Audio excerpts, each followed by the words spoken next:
welcome to a special broadcast. Flight, and we are going to continue our Around the USA flights, but it's the first time that we're going to use Microsoft Flight Simulator 2020 streaming.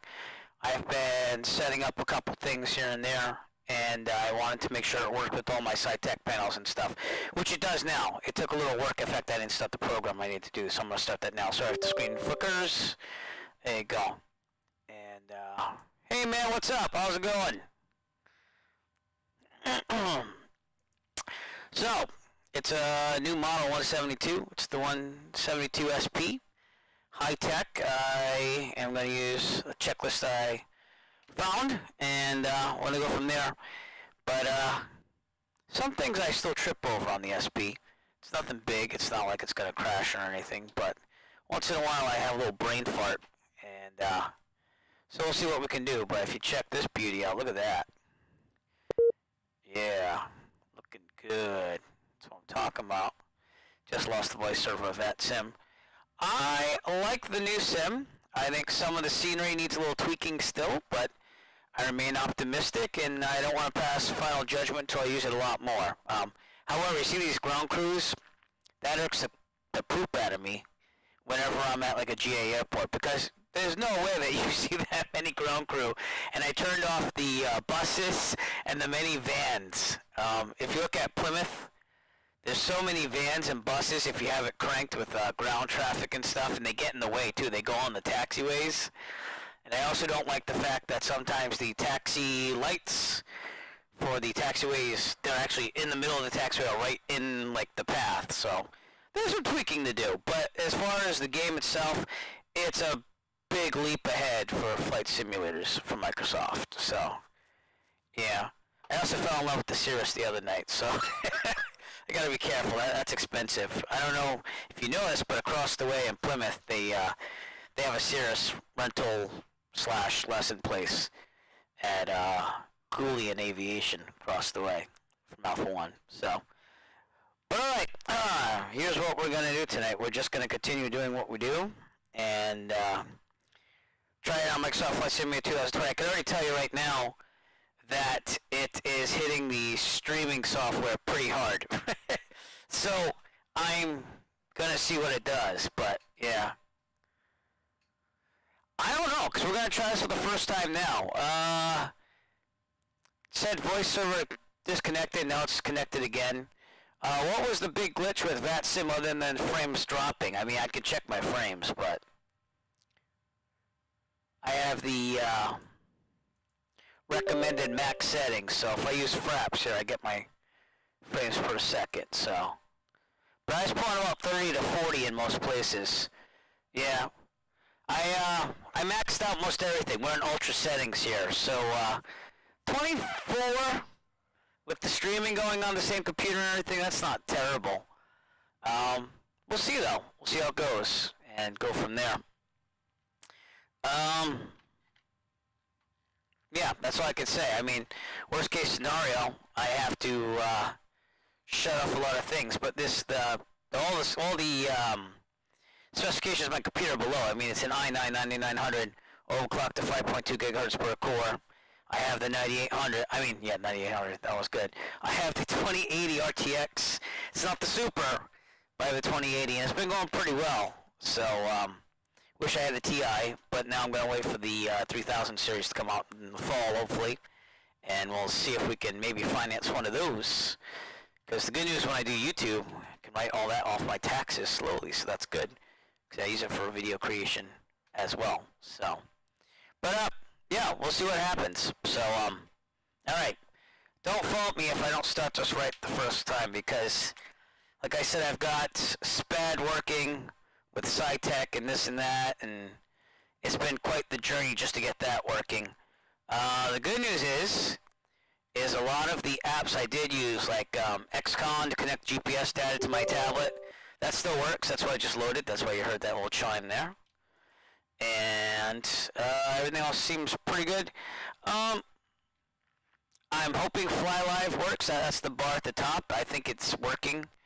And I still don't know what this ground crew guy is doing in front of me, but we're going to go with it.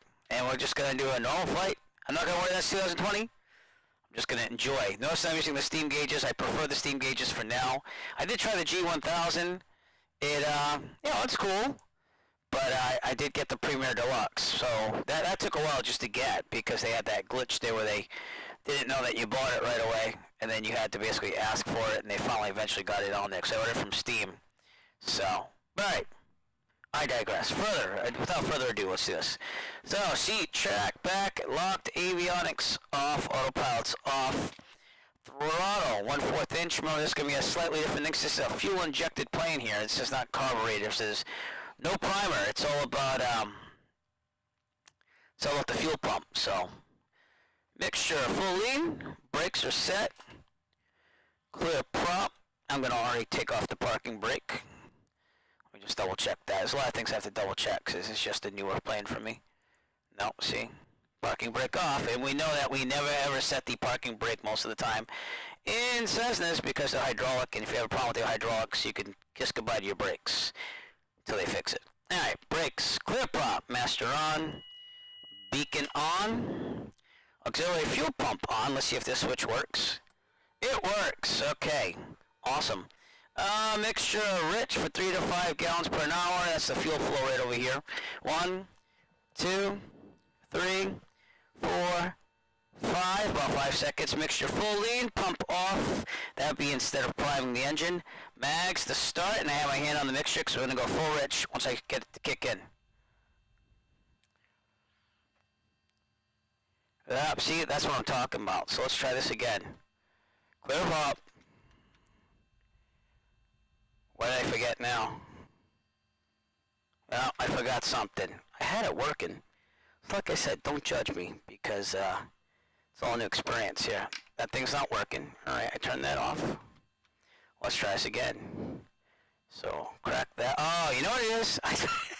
I'm the idiot here. Yeah, I've got to turn the fuel on because it defaults to having the fuel valve off. I learned that in the 152 also because I was like, oh, I fly the 152 all the time. And then I had problems with this. Here we go. Clear prop. There we go. Yeah. The sim does start like that. And as you know at Alpha 1, we usually leave the fuel on. So you double check it when you get in the plane for the pre-flight. But most of the time it's on. You just double check and it's in the both position. So yeah, that's all.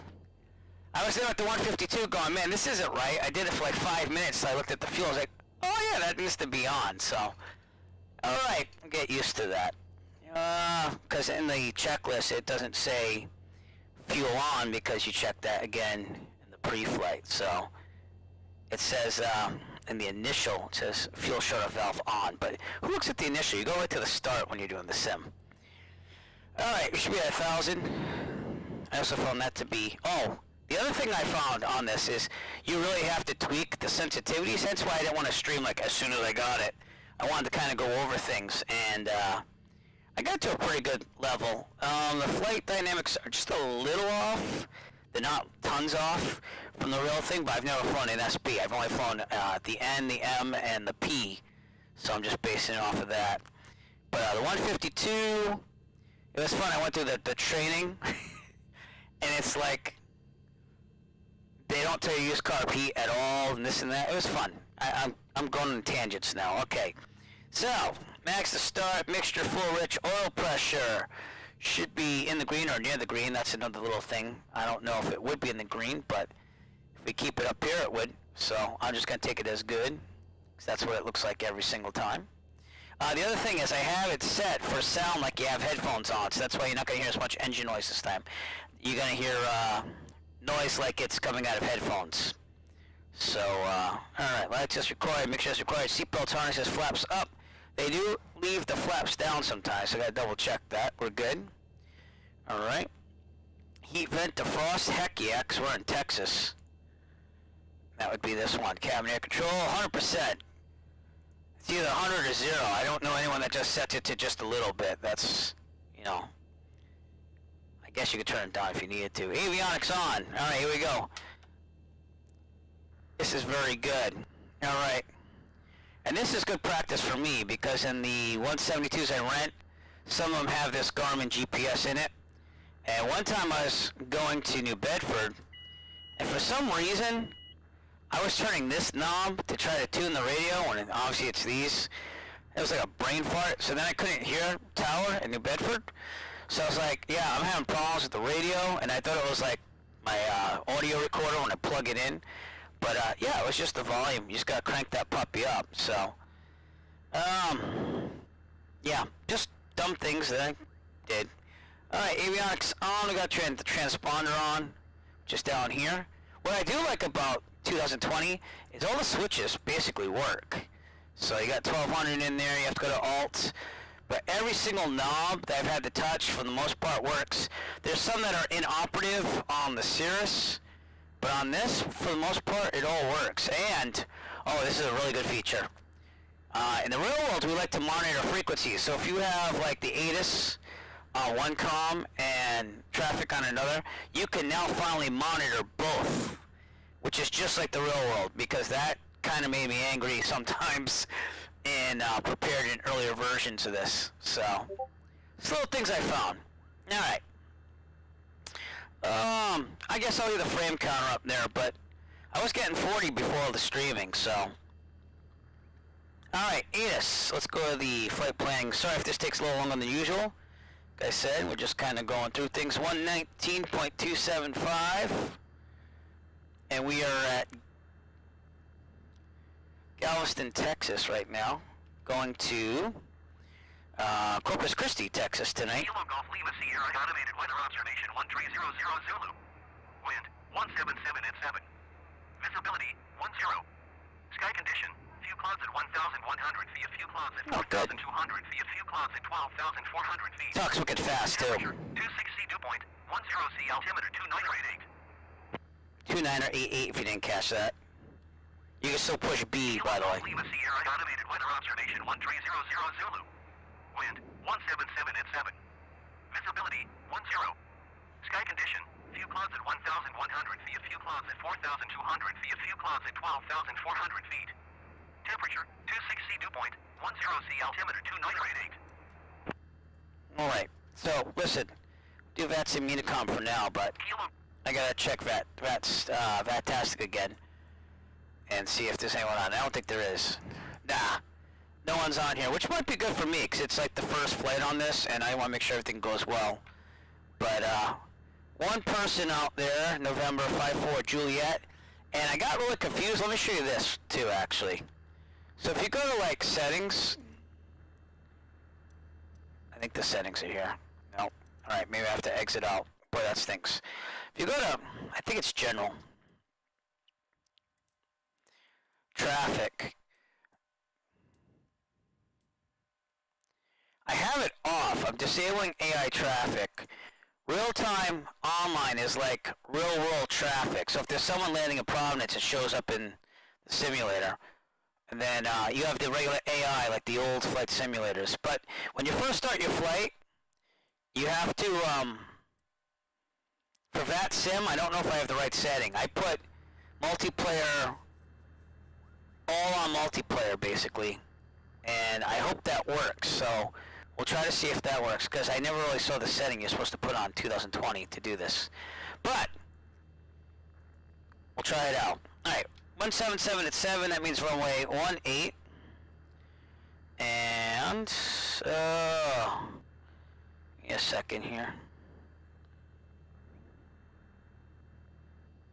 I gotta get my GPS ready. Sorry, there's so much stuff when you have the new simulator, just setting it up, make sure everything works. This is Class D. Now, want to know in real life, they would probably tell you what runway that is active. So that's another thing that's not really up to snuff yet. But who knows? Maybe they update it. You know, it's all internet connected now, so it's a lot different than previous simulators. Alright. That was the ADDONS. That's a Unicom says a 9 Echo Foxtrot. Oh, I gotta change that too. I forgot all about that. Crap. Alright, because I have my thing there. What is that? Button 1? These are the things. Yeah, button 1. So I can't do button 1. So 1. Button 1. I have to get rid of that. And it kind of sucks, but it's okay because I can look left with the hat switch. So just a lot of changes.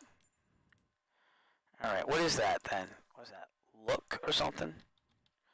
Again, sorry, it's just a lot of different changes here. Not that one. Camera. Button 1. Gotta get rid of this. Clear. Validate. Alright. Now one's not on anything, and I can always go back and do that. So, if you ever want that back, I just go all cameras. This was the most confusing thing, and what was it? Oh crap, I can't remember. Well, streams, so I could go back and look at it later. Oh, this is so confusing. Toggle smart camera, there we go. And I just make that go back to 1, but we're good. And you can do that pretty easy in this version, I gotta be honest with you. So they did a better job on that. Oh, I also have to load all fuel. I have a shortcut switch for that. I couldn't figure out how to put fuel in the plane, and it defaults to 50% only. So if you go over here, fuel, you could do it there. Okay, but I made this repair and fuel thing here with the tilde key, because that's not used for air traffic control anymore. Scroll lock is. So, alright, again, I'm very sorry with all this stuff. VetSim Unicom, Cessna 9 Echo Foxtrot, radio check please. I was hoping someone got me. I guess not. We're gonna have to go blind again. Alright. Oh man. Alright. ADDONS altimeter, I already did. Alt squawk, ADDONS beyond.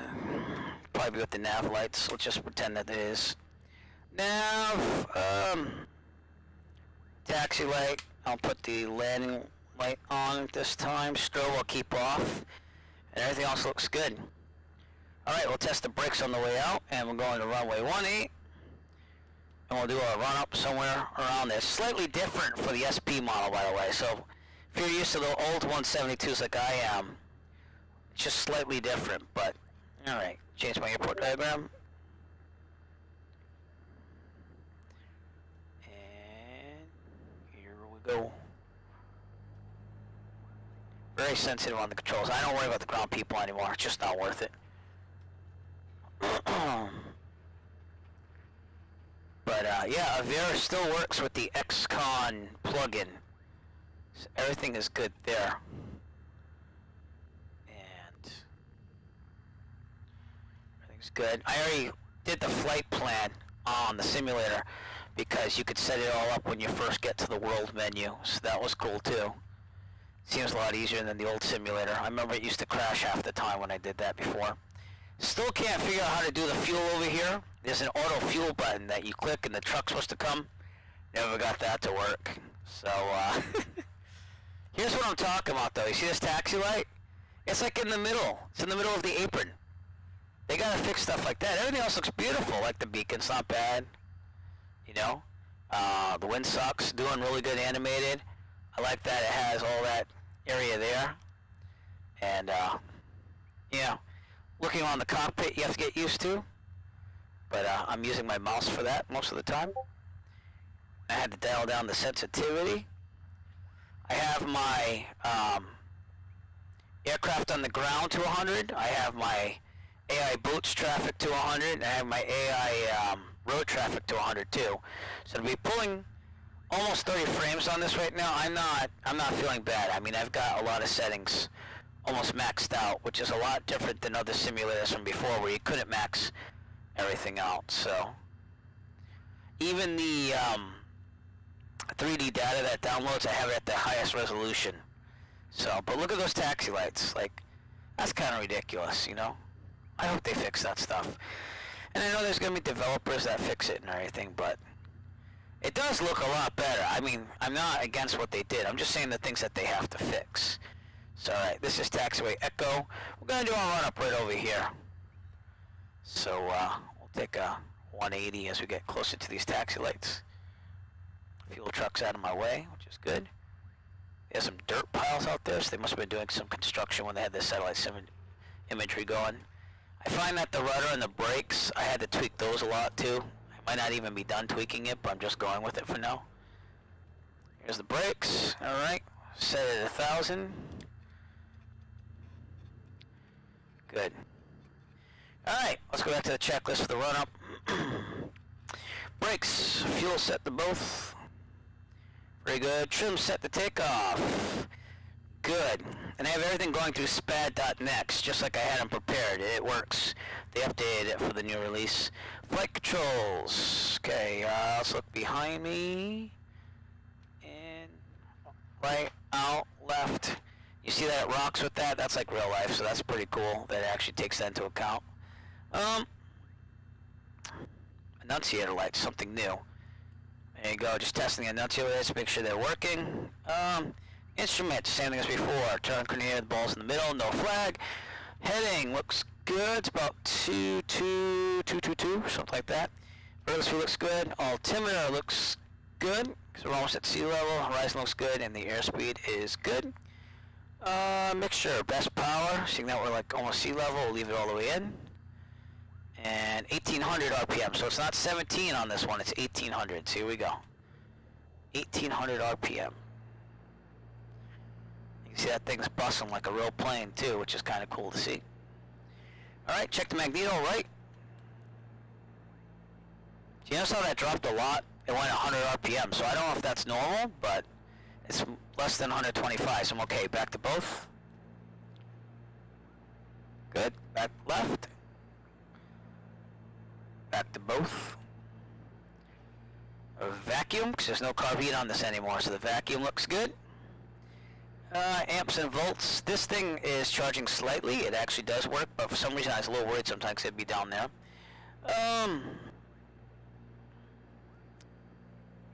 Sorry, new plane. Oil temperature, oil pressure, good. Idling. Gonna check that. Should bounce around 625 to 575. Which it does. And mixture, it says lean to check, 10 min, 50 max RPM. So I don't know what that means. I mean, I don't know if you want me to do that and lean it, and just see what happens. There we go. I have to read the POH on that. Throttle friction lock, we don't want to deal with that in the simulator. Alright, pre-takeoff, this and that. We could turn strobes on at this time, so strobes are going on. Let's take a look outside, actually.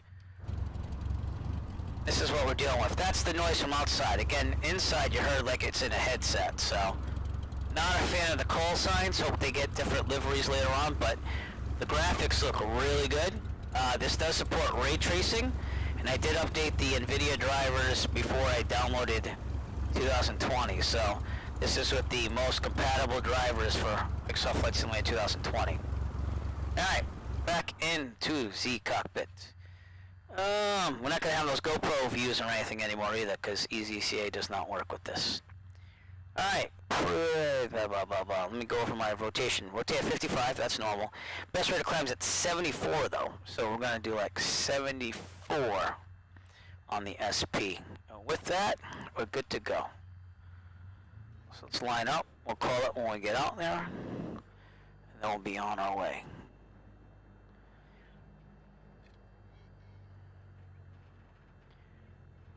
You can hear it sounds like a real plane too, which is pretty cool. So I can never get the A2A S model or whatever it was to work with starting either. So I don't know what that was all about, but I can never get it to work with the SciTech and stuff. Alright, we're on Echo. We're about to go onto runway 18, so let's call it. Galveston traffic, 79 Echo Foxtrot, taking runway 18, departure to the southwest, Galveston. Okay, with that, we go on the runway. My radio panel still works. Everything works. I even got the autopilot to work. Oh, there's a plane flying in. So obviously I need to turn that traffic off eventually. Sorry, everyone. Probably would have heard him before crossing over the whole short line. But I should probably look for traffic too. That would have helped. I'm just excited. I've bored you enough with my talking, my incessant talking about 2020. Still not a fan of those taxi lights though. I know it's just artificial intelligence from a computer. You gotta admit though, it looks a heck of a lot better than Prepar3d did with the default scenery. And if you don't know, then go look at Galveston in my last stream, because that was on prepared version 5.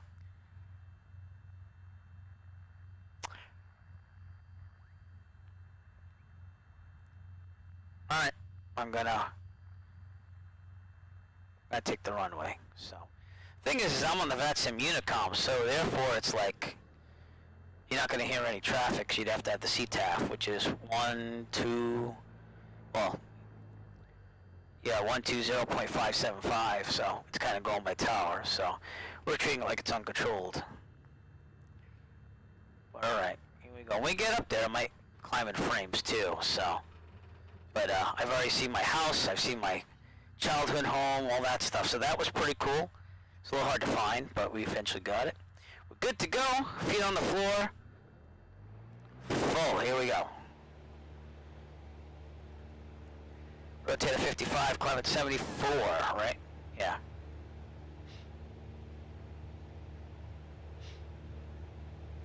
And, oh, I gotta stop my watch, which I was charging.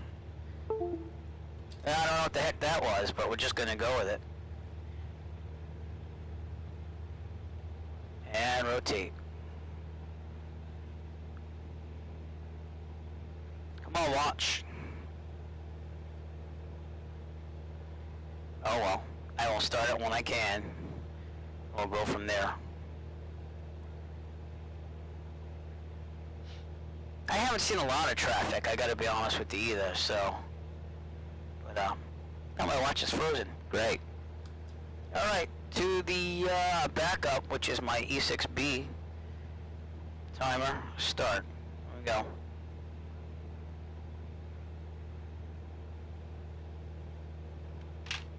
I will use that if I have to. Alright, planning. I did the real winds aloft because you don't use ActiveSky here, and this is supposed to be real world weather, so I figured we'd try that. I should have a course of 237 to be on course. So what we're going to do is we're going to go straight out till we hit pattern altitude. Should be at 74. I'm thinking the 152 because I was flying that earlier today. At 67. But it's pretty smooth to fly this. The weather's not bad at all. And I've had set the day so that we could see the scenery out there, so we'll see what's going on.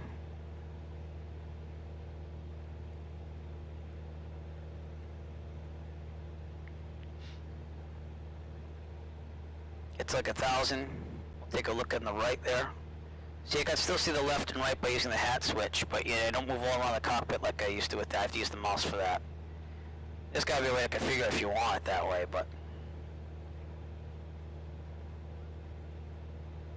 you can look around wherever you want, and we will get outside once I get stabilized here. So, but when I built this computer, I built it right. All right, we're at 1,000. I'm gonna say clear on the right, and we're gonna go to 238.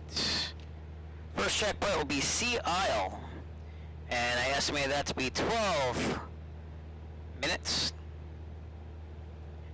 I'm gonna go a little bit further than 238, only because we're slightly off course. We'll go like 250 to intercept our route. And again, my GPS still works with a VAR. It's a SIM Connect. And you can see the frames, they climbed a little bit. I'm okay with 30. I had prepared version 5 locked to 30. So I didn't lock this to anything, because I didn't know if that would help or not.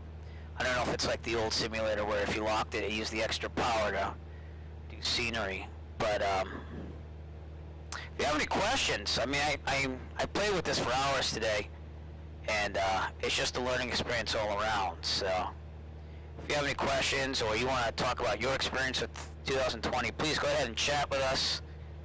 Probably gonna start a Discord soon, so we could do like voice chat too.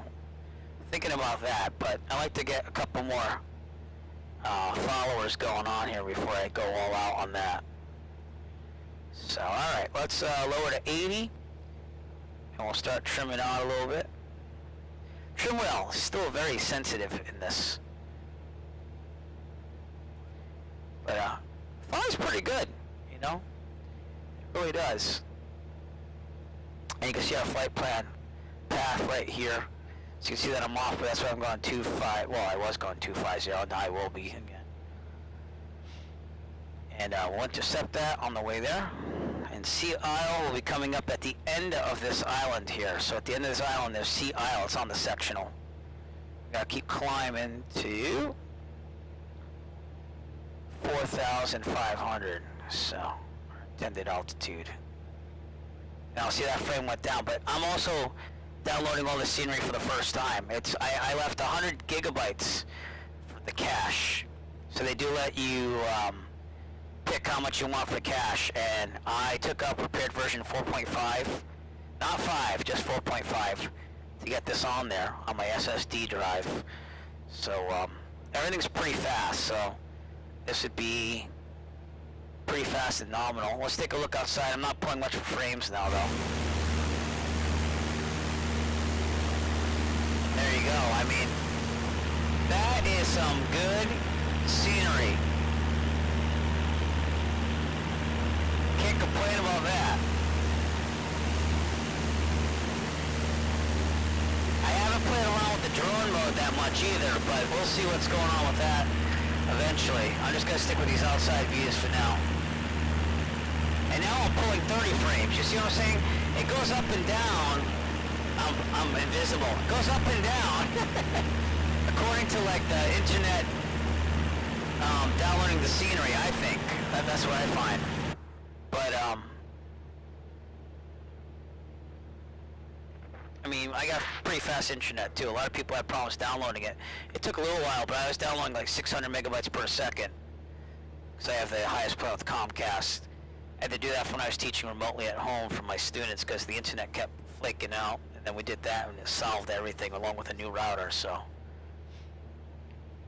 But, yeah, Corpus Christi. There's nice reflections on the windows to make it look used. It's cool. It's like a mask almost. The rain is spectacular in this, by the way. I had my 7-year-old son who wanted to crash the plane. He's really into weather, so he actually flew into the hurricane that's off of Cabo San Lucas, I believe it is, in Mexico. And he loved every minute of it. He was like, man, this is so cool. So, again, sorry about the webcam. Still waiting for my green screen to come in. And we're going to try that, because this VCam, again, I'm just testing it out, and sometimes it works really good, other times it doesn't. So, I don't know. Could be the lighting, but sometimes it works better. No clue. So, alright, let's see if we can see Sea Isle coming up ahead. Let me know if anything's too loud, by the way, because I'm testing sound with everything. Sea Isle will be at the end over here. And we're almost en route on route I've planned direct to Corpus Christi. Show my face. Okay. Casper the Ghost, everybody. Casper the Ghost. 3,000 feet, we're going to start leading it out. But that does do a good emulation of wearing headphones in the cockpit. Especially if you have the Bose A20s like I do. It's almost like there's noise canceling on that, so. Look how responsive that leaning of the mixture is, too.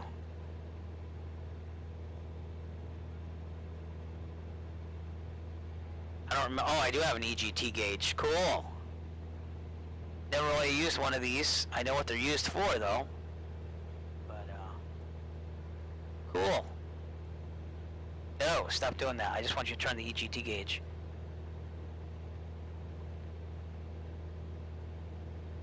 So we're going to mark the peak, and then we're going to go slightly under the peak for temperature. We'll try that, and if not, I'll just do the good old standby RPMs.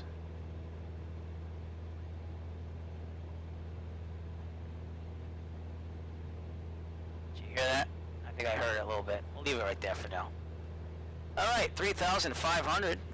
And zoom out a little bit. We're a little off course because I let it go and my lapse of judgment on the EGT. That's looking good. That's decent for mixture for now. Of course, we'll get it to where it needs to be. Once we're there. Let's see if we're registering on Simluator and stuff. We are. Cool.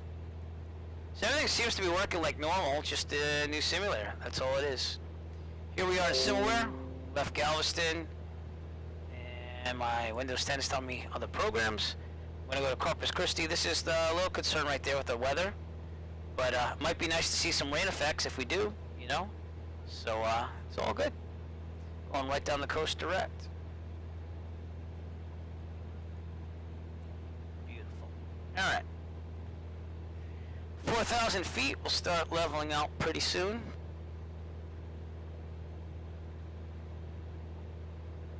Really nice, smooth, easy ride though.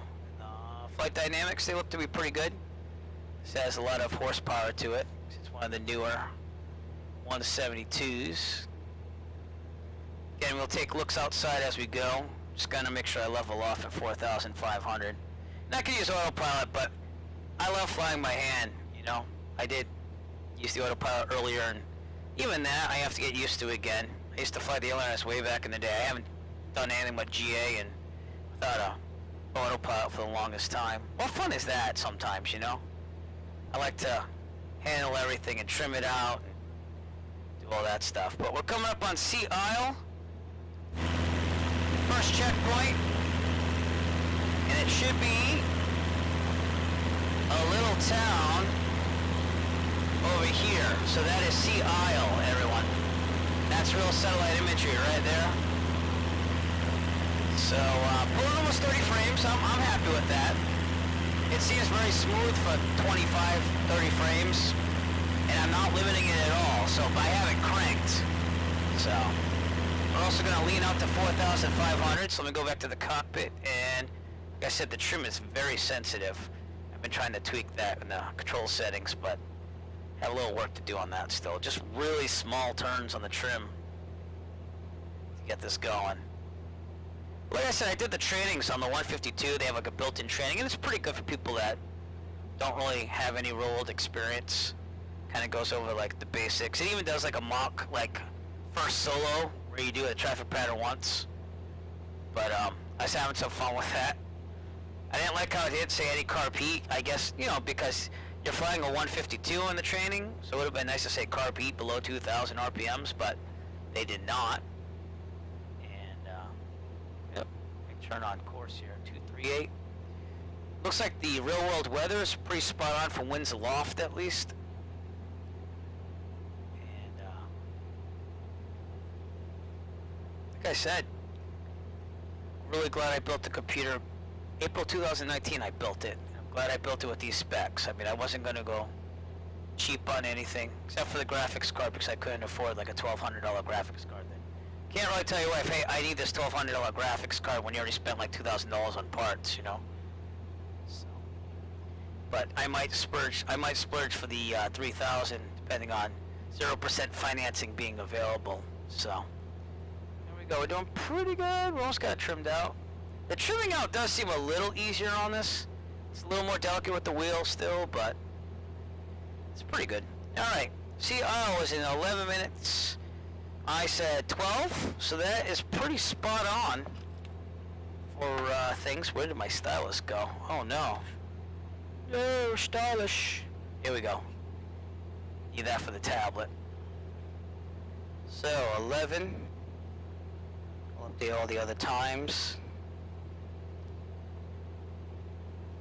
We will take a look outside again. I want to give you almost like a little preview of this at the same time, so. If you have any questions, you want to share your experience, please do through chat. If you have even just general aviation questions or anything like that, we're good. Hey, my watch isn't acting up anymore. Cool. All right. So we'll start that there. And you know, yeah, I'll just keep using the E6B. So in the real world, the E6B is in my bag as a backup timer almost. You know, because the planes that I rent don't really have a timer in them. Be nice if they did, but let's also go down to 2,500 RPMs here. I'm gonna have to trim up slightly. And our next checkpoint is Freeport, Texas. That's supposed to be in 9 minutes. Of course, now I'm off course because I let it go to the side, but it's cool.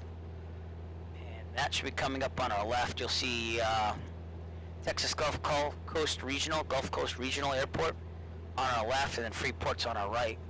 And the cool thing about the satellite imagery is you're going to see these checkpoints a lot more because you're going to see the actual satellite imagery.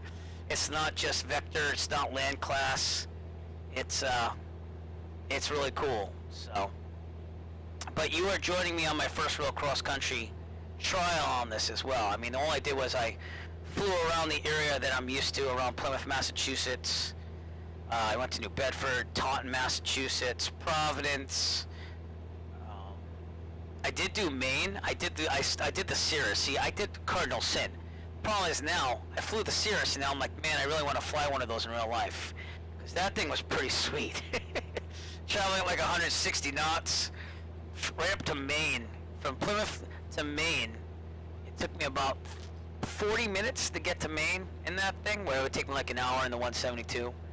But I can't betray the 172. Especially with the newer model. I mean, I can't complain on that. So, but pretty detailed. All the buttons work. And I guess I can give you a little preview. The ATC is not the best, but it does do. If I was with approach right now, it'd be Houston approach at 134.75, okay? And again, sorry about that. I locked the mouse to there.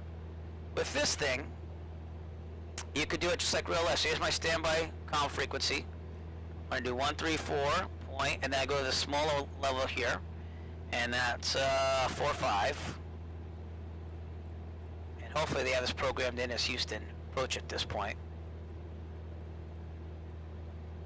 And if you can't really see that, you can only zoom in and move the mouse over. So really easy to get on the cockpit. There you go. Flip the comm switch, and then air traffic control in the sim. You have to push scroll lock. Scroll lock now brings that up. It's not tilde, and it indeed does have Houston, and it's 134.45. And I would request flight following the real world, but I'm not going to do that now. But just know, it's kind of limited. It's not really full-fledged or anything like that. It's they just transfer you off to frequencies. I haven't had a lot of traffic to look at, but yeah, other than that, I'm just going to switch it back to VATSIM Unicom 122.8, and that's for VATSIM. You have your nav radio here. If you wanted to go direct, for some reason I couldn't get the, whatchamacallit button, the affirm button, if you will. After I went direct and I put in the thing, I couldn't get that right away. I had to figure out how to turn this. So like I said, it's good practice for me for the 172s, because the GPS, it's not like I'm totally foreign to it or I can't get it. It just takes me a little time on some settings, and to be honest with you, I don't even really use it. I use it for like mostly ADSB. Shows me traffic on the screen. Of course it doesn't do that here. It'd be cool if it did, but it doesn't. So, alright, Freeport coming up on our left, and we got a total time of 16 minutes. So if my calculations are correct, we should be there in 4, and it looks like it's gonna be there. Let's take a look outside again. It's gonna roar up the engine here. Freeport looks to be over here, and like I said, you can see these visual cues a lot more now because of the satellite imagery. Flight dynamics are pretty good. Best I've seen in a flight simulator from Microsoft, let's put it that way. And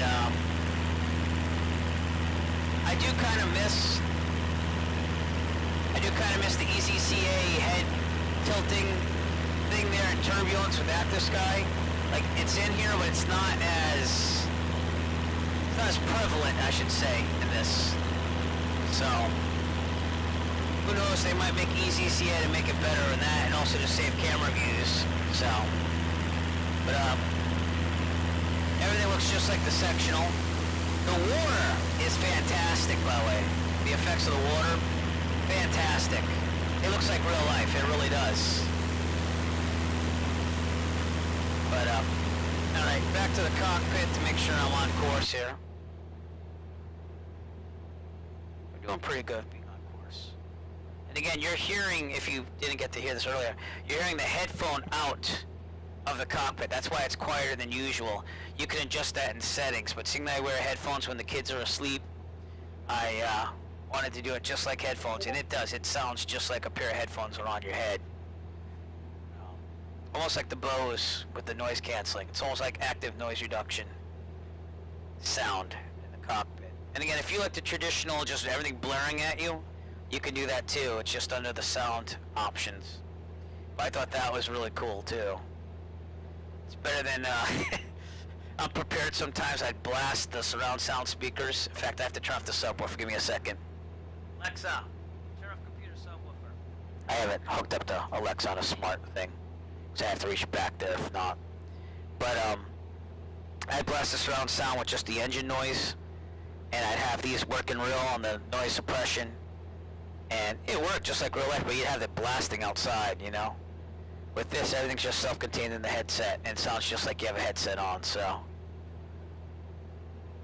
And I believe this 172 model, though, you need the Premier Deluxe to get all this. I did go all out and get Premier Deluxe, but again, I use this all the time. So, I remember buying, in fact, I told my brother this. I bought him this for his birthday, just today. And his birthday was in July, but he was holding off on it. He's like, oh, I want to try it out first on my Xbox Pass, see if I like it. And then he literally called me and he's like, yeah, I'll take that for my birthday. Because I was like, you're going to want it. So he held off for a good month. But, where was I going with that? It'll come back to me. Oh, I remember buying Flight Sim 2000. And it was like $70 for the deluxe edition. I remember that 2000 thinking, man, how expensive is that? And for the Premier Deluxe, it cost $120. I mean, I'm a lot older now, and obviously I have a better paying job and, you know, stuff like that. But, alright, that is Freeport right there on our left, by the way. Look how detailed that is. I mean, it's almost like real life. It really is. Because it is. It's satellite imagery. The water masks are really good, too. So, but, fantastic scenery. If you see my frame rates, you can't actually because I don't have it in the right place. But if you want, I'll display it in the right place if I can. We'll try the lower right. Yeah, lower right. Here we go. So if you see that, I got flaps working in the background. It's not recording, but it's just doing the overlay for that. And Freeport, we got there in 20 minutes, which is what I said. So again, the winds aloft, the real world winds aloft worked on this perfectly. See how delicate that trim is, though? I just did that like literally a centimeter and it went up that much, so gonna have to try to adjust that still.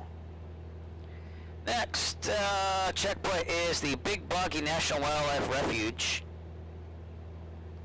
which is a huge thing, but it's right on the edge of the Intracoastal Waterway, which is the other thing I thought of when picking that checkpoint, and we should be there in 13 minutes.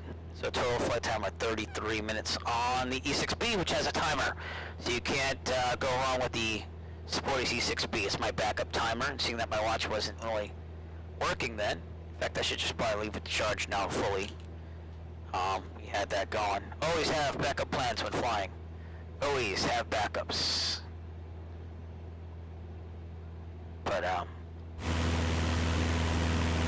see, it's probably downloading some scenery now. That's why it's getting cranky on the frames. And, oh, actually I plugged in my Garmin watch. That might not have been a good idea. This might crash. That's one thing I have seen with this. So, if it does crash, I guess we're going to have to pick it up somewhere. Oh, that sucks. I forgot all about that. Man. Yeah, whenever you do USB things, it crashes the desktop. See that? Alright, so here's what we'll do. We'll pick it up from, so that's one thing. Don't use the USB things. Don't plug them in or out while you're on the simulator. It tends to crash. I don't know if that's a SPAD thing or not, but we'll start it up again. Hey, everyone, just stick with me here. Oh, God. Alright, here we go. Start up the flight simulator again. We'll take off from, let's go, Texas Gulf Coast Regional, I guess. Boy, that sucks. Or, how about this? I'll give you a vote. How many think I should start the flight entirely over again?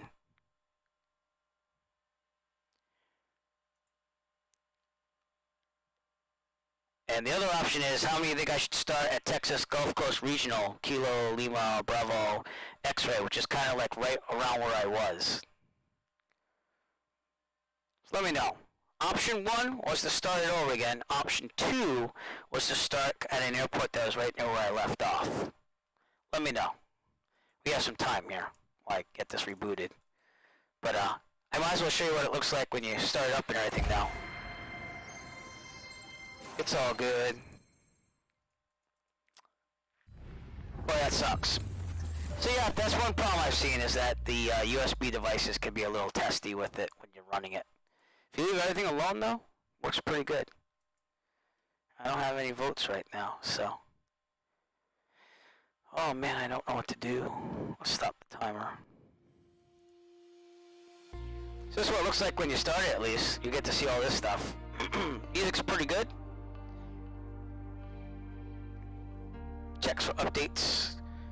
So if you buy the Premier Deluxe, they had problems where it wouldn't recognize, but it will update through there eventually.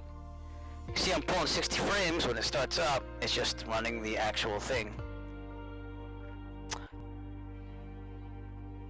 But alright. Here's what we'll do. I'm going to start at Texas Gulf Coast Regional. We'll take it from there. Because that's right around the Freeport checkpoint. And we could take it from there, and I'll adjust all the times too. So that is what we will do. Alright, so this will be 13. And this would be, while this is booting, 31, 37, 40, 55, hour 1, 111. Alright, I'll change that flight plan right now on vPilot, which closed down when I did all that. So if you see the screen flash, it's just me starting up programs I need. So, hour 11. Oh, it was good while it lasted. It doesn't crash a lot. Again, it just seems to be a little bit of a bug when you do all of that. So, okay, KLBX. Departure, KCRP, hour, what did I say? Hour 11, yep, okay, good. Alright, save. So to create a flight, I might as well step you through this. I hope that it's okay with everyone out there. But, basically I just had to crash the desktop because I plugged in my Garmin D2 Pilot Watch. I was going to charge it and I was using the computer USB. So it's really testy with USB when you're flying. So we're going to start from the airport right around my last checkpoint. So we're going to go to World Map to start our flight here. And departure airport will now be Kilo, give me a second, Bravo, Lima Bravo X-Ray, right, Texas Gulf Coast Regional. I'm just going to start right at the runway that says, no, don't do that. You can also start anywhere in the world if you just click, by the way. But, I didn't save it. There we go. Okay, I'm just going to start the runway, set as departure, it's already departure. My arrival again will be Corpus Christi, Kilo, Charlie, Romeo. I can't think of P right now, I got a whole chart here. Papa, oh my god. Set as arrival, it's whatever runway it is. This is where you can select your different planes, by the way. Flight conditions, I'm going to set it to not live. I'm going to set it to like 1240-ish, because that's what it would have been when we left. When we crashed the desktop, actually. And we'll do it that way. And everything might be on, so we'll see what happens, because I don't know if I have it. I'm basically just default flying it, so the thing might already be on over there, so.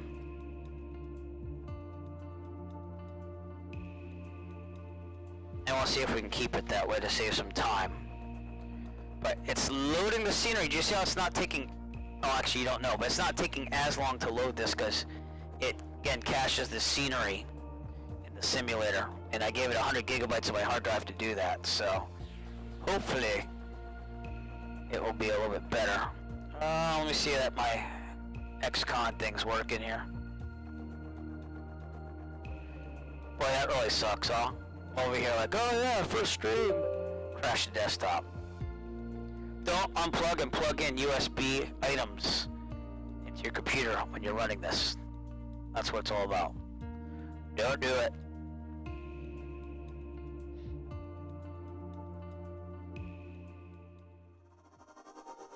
So that's what it looks Bravo like. X-ray traffic Cessna Alpha Sierra X-ray Golf Sierra taking off runway 35 departure. That's to the pretty west. cool, you know, but it's basically, this is the airport that is north of Freeport, so we're gonna go with it. And is it on or is it not on? It looks to be on, so we're gonna leave it the way it is, okay? I did show the startup. Wait, what's that? Is that the autopilot? Yeah, that was the autopilot. Okay. Alright, so again, this is the 172 SP. It comes with the Premier Deluxe version. Make sure I got all my lights on. I'm using SPAD still to keep everything off with the SciTech panels, the Logitech stuff. And, hey, good, it loaded it. See, because when you put the flight in through that menu, it'll automatically put the flight plan in the GPS, so that is cool.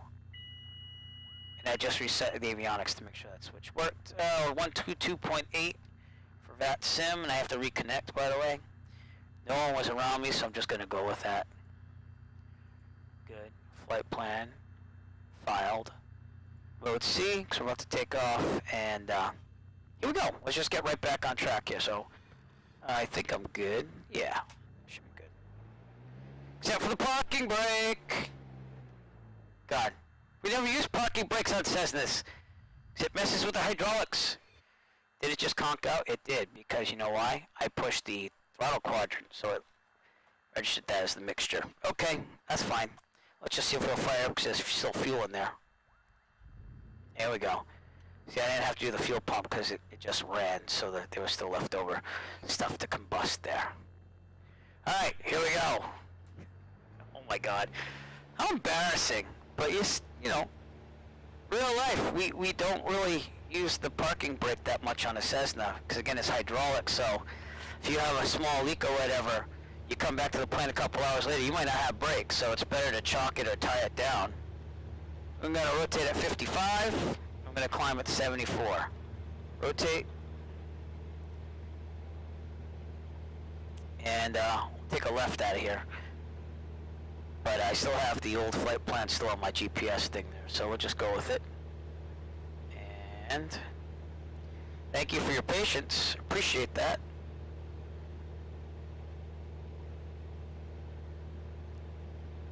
Whew. Alright. I have full fuel. We'll just do the cheat there. And I programmed that thing to refuel the plane with a button switch. I would have fueled it fully. So let's just go with it. Probably could make it a half a tank though on each side.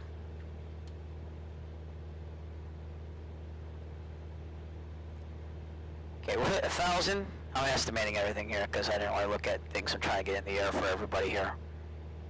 Get to 1,000, take a left on course. And we'll set the stopwatch soon. Might as well use the pilot watch now because I crashed the desktop for you. Our marker there, you could turn that off too, like real life. There's a marker button that you could turn off. It's right here. So you don't have to hear that if you don't want to. Everything works, which is the cool thing. Every little thing works.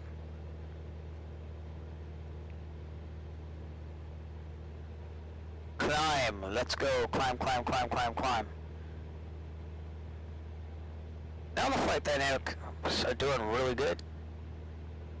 Yeah.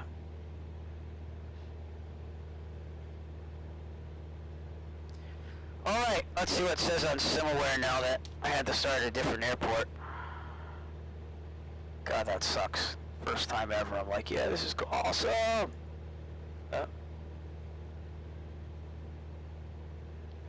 Okay, 1,000.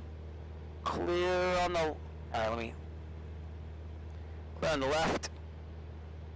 And do I have flaps up?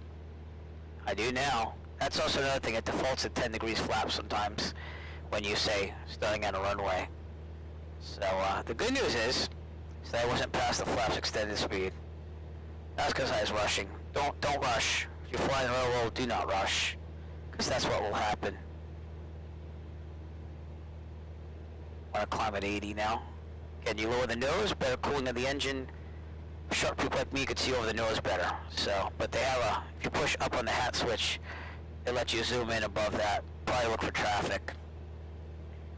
And we're just gonna make a nice, easy, big turn to the southwest and get back on the original flight plan track. So, I'll look at fantastic again. There is no air traffic control. Probably a good thing since one less thing I have to contend with, and we're almost on a southwest heading now. So, that's Avionics, 79 Echo Foxtrot. Radio check, please. There's one aircraft north of me. November 5-1 Golf Juliet, Sam Falgotti. So don't know if you heard me, probably not. But we'll leave it, and we'll go from there. Again, any questions, anything you want to ask me, please do. As we go back to 4,500 feet. Trim up slightly, keep this thing climbing around 500. Trim is very sensitive again, so you gotta be very careful about that. And next checkpoint again is the Big Boggy National Wildlife Refuge, which is right on the Intercoastal Waterway. So,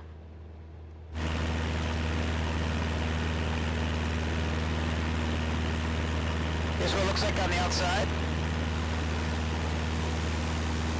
That would be the Texas Gulf Coast Regional that we just took off from. And we were approximately over here when we crashed the desktop over there. So we're going to be pretty good here in the distance though, around the coast. So we're not that far off.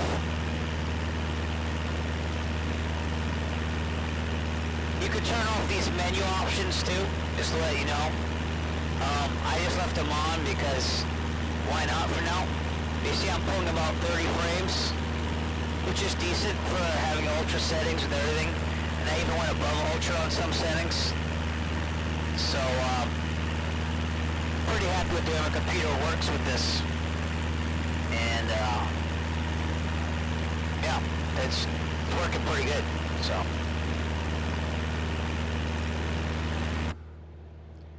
Okay, again, to move the cockpit around in the to move around in the cockpit, I hold down the right mouse button, and it's just like a free camera there.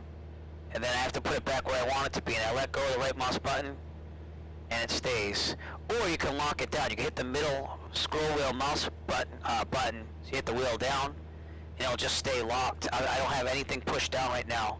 And it'll go wherever I go, so I position it where I want and push the middle scroll wheel button again. So, if you want to zoom in, it's just roll up with the mouse wheel, zoom out, back with the mouse wheel. So it's very, something to get used to, honestly. And, it does work great. And if you really get lost, use the hat switch. You push up, again, it looks over the view. If I push down, it goes back to the normal view. If I push down again, it goes to the instrument, the 6-pack here. If I push down again, it kind of goes below that. And then, if you want to see like your rudders and stuff, you just kind of point to it and zoom in. So, but the graphics are phenomenal on this. So, can't complain there.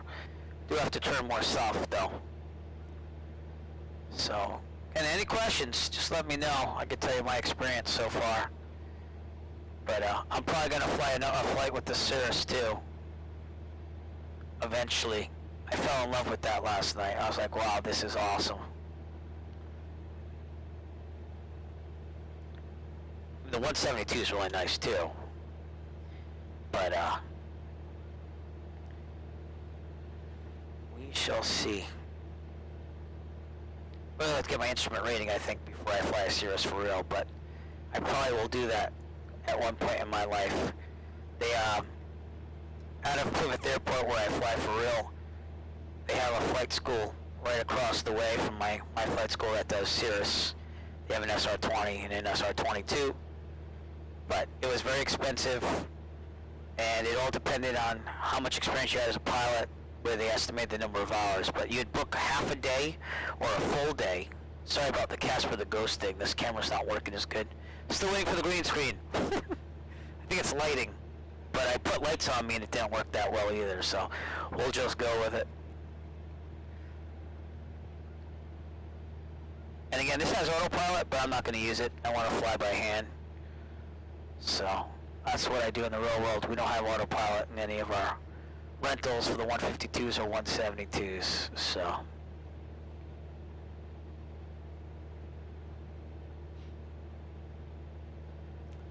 We'll start leaning up the mixture once you get to 3,000. Should get some taken used to, and again, I have to play around with that sensitivity setting still.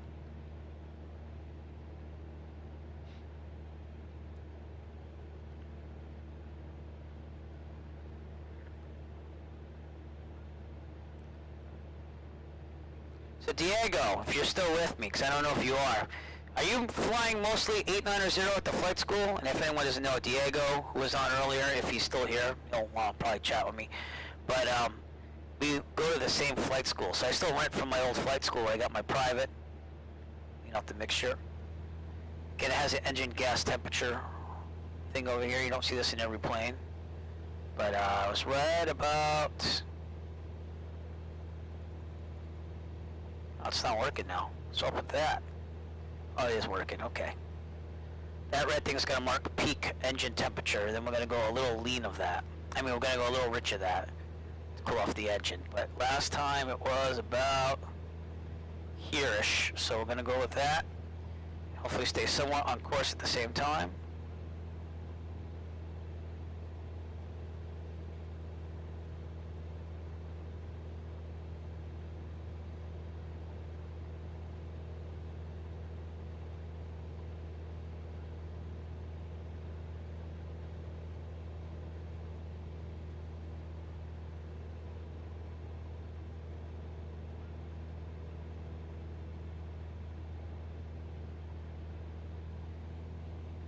Okay, I'm looking at the RPMs now because I'm just better at the RPMs.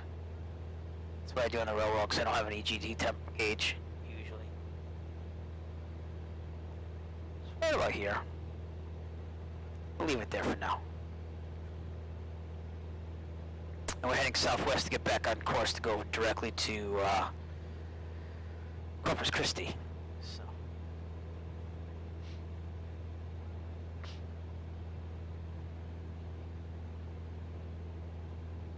Climb the 4,500 once again.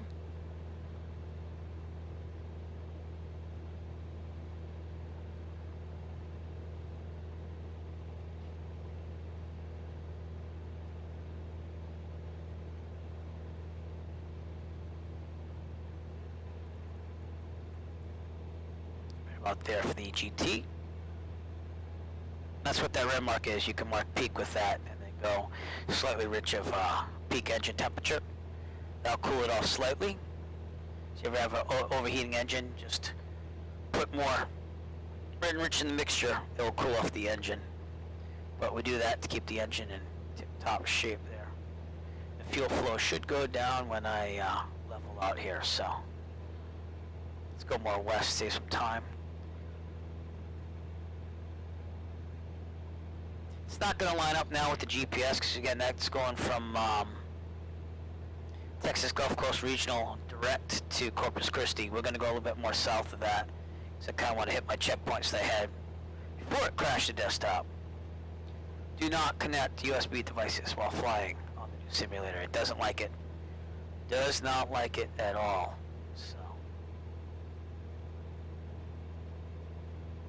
So, hey, is the video pretty smooth on the stream? Because it's also giving me notifications on the streaming log that it's skipping some frames. Probably because I'm running this. So, alright, we'll level out.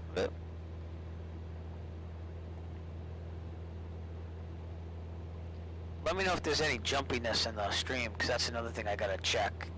Because I will have to dial down settings if it's not clear. Yeah, no, look outside. Let me just trim this down. That's real world weather with this too, so.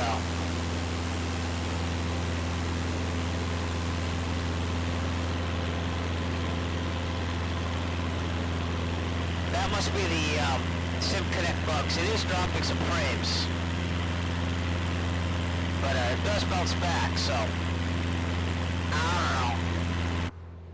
Hopefully they fix that. They're looking at it right now. So SIM Connect devices lower the frame rates, that's what they're saying, but now I'm pulling almost 30 again, so. And again, we have ultra settings with a couple more things pumped up over that, so. Gotta trim this, 4,500, thank you. So sensitive on the trim. Not like real life at all. You even touch this, you even breathe on this thing, you're going down 200 feet per minute. So, now see it's dipping down again. And it seems to do that again when it's downloading scenery. So, I have not flown in Texas at all on this simulator yet. So it is basically streaming the satellite imagery in as we fly. And the cache you could set for whatever amount you want. So, I gave it 100 gigabytes. It says it's only using like 9, but I gave it 100. So.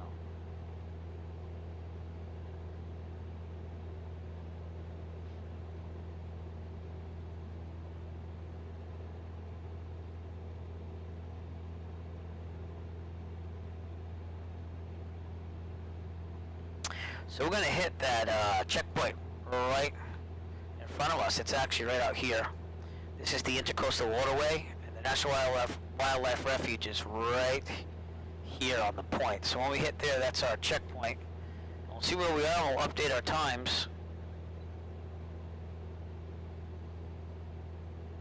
And go with that, so.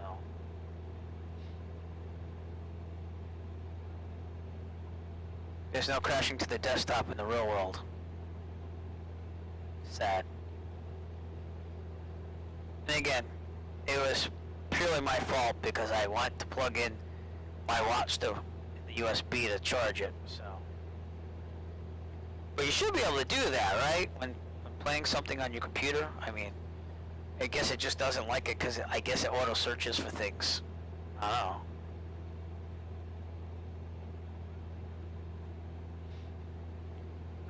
Cool things. I will, you know what? After we do this flight, I might show you the autopilot, how it functions. But, again, you can monitor channels, so I could have 123.0 at the same time as 122.8. I like that a lot, so I like the real world. If I dial into a VOR, see if I can find one around here. The Palacios VOR, 117.3. I haven't really done any VOR stuff yet. Yeah, I could dial it in on my SciTech radio panel, which I just did, or I could just go right here.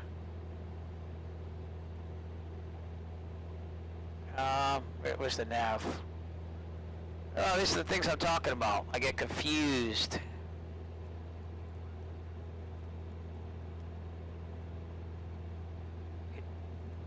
Well, I will get it eventually. Just give me a second. Let's go through the menus. That makes sense. Again, navigating through pages again. Where the heck is the nav? No. Com vlog. No. Alright, I feel like a moron, but just go with it, okay? It's good thing I don't need nav. Oh my god. My brain is not working. Oh man. Well, it's COM 2 right here.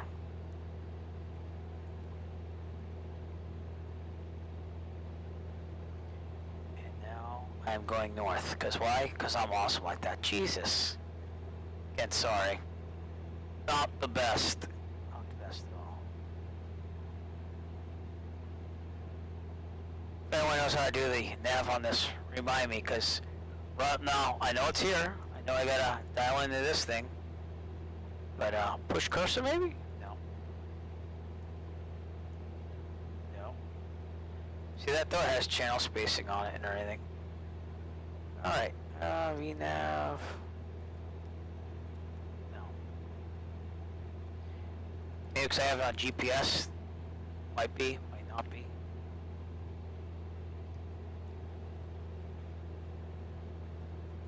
There we go. I had it on GPS navigation, that's why. So you have to have it on nav, and then that's why I kept going here. So what did I say? 117.3. Then we'll make that active. Bam. Okay. Now it's going to line up here. And if we want to ID that, again, we just go like this on like what we do in the real world. We turn that up.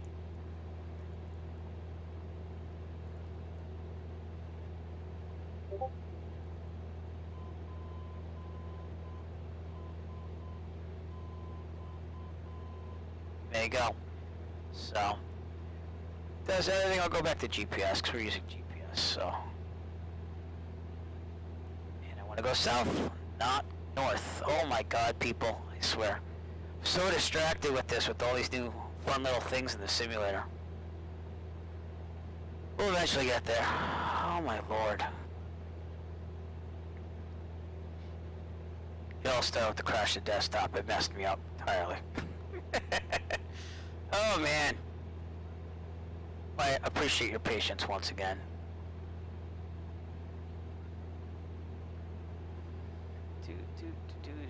Lots of questions going on at the Virtual USA Flying Club. We're all flying this.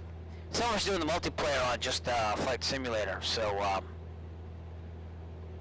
and I guess this isn't working now.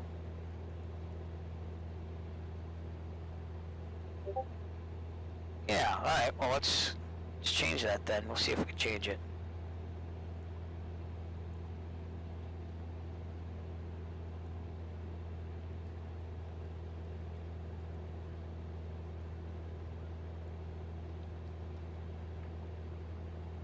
Oh, BYY. Oops. Going with the closest airport here. Will that work? Nope. Alright, well, FlyLive is only broken because I had to reset this from the crash to desktop, so just go with it. And we are right about where the big boggy National Wildlife Refuge is with the intercoastal. We should be over there because I accidentally turned north a little bit, but we'll count that as our time, which is 18 minutes, which is 5 minutes extra than what I calculated. But again, I had a little crash of desktop and had to deal with that, so we're going to go with that. Launch stays on. Alright, here we go. 18, 36, 42, hour 1, hour 7, hour 18. Alright, enjoy the scenery. Let's take a look outside. There you go, the Intercoastal Waterway, National Wildlife Refuge. See, there's not a lot of houses out here. We understood because we're right on the coast of the Gulf of Mexico. But, scenery looks awesome, you know. You can see that there's some quirks though, like see there's some clouds in the real life, and they got captured in the satellite imagery, so it kind of stuck with it. Not a huge thing, but it's there, you know. There's some inconsistencies once in a great while, but you can't knock it. And it's all, I didn't notice I dropped 1,000 feet. Wow. Can't knock it because they did the whole world, so. Total distraction tonight. Never ever fly like this. Alright, our next checkpoint is Pierce Field. It's a private airport, and that's in 18 minutes, and that'll be right on the coast. So we're going to go to Matagorda Bay, which is way out here, this bay right here. We're going to go right on that coast there and follow that coast. So, again, we'll climb to 4,500 because, again, it was all over the place. And now we're getting back on track. So, alright, I'm going to take down that FlyLive thing for now because it just isn't working out for me. And continue on our way. So.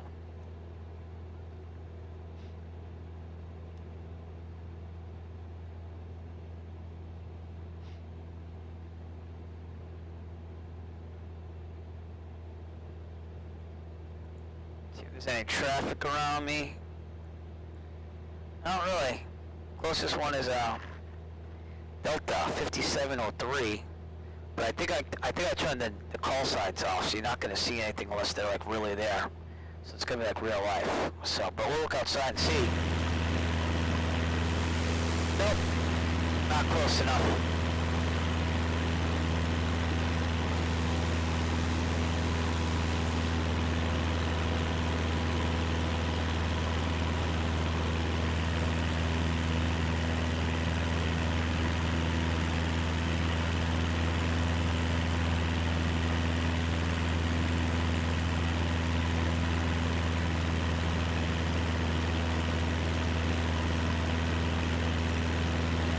That didn't do it right. See if that command still works. Oh, it does. Great. Testing that out still.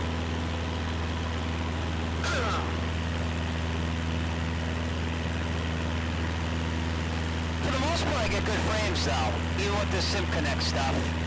Just when it's loading scenery, like I said, it slows down.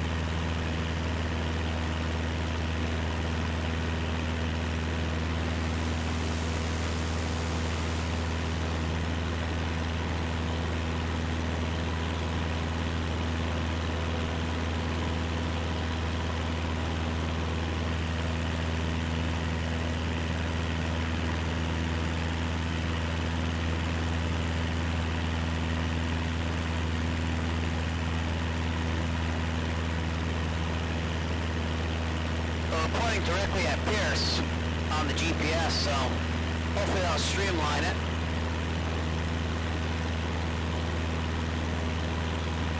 And that trim, God, it is so sensitive.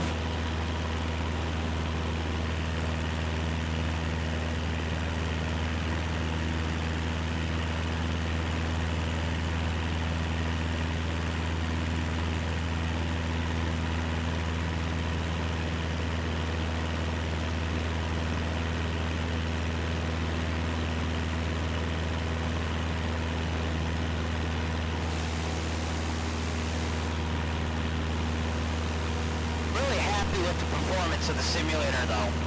And again, I have the max recommended, but usually you can't max out everything on the simulator. And this one, I did a good job of maxing a lot of things. So.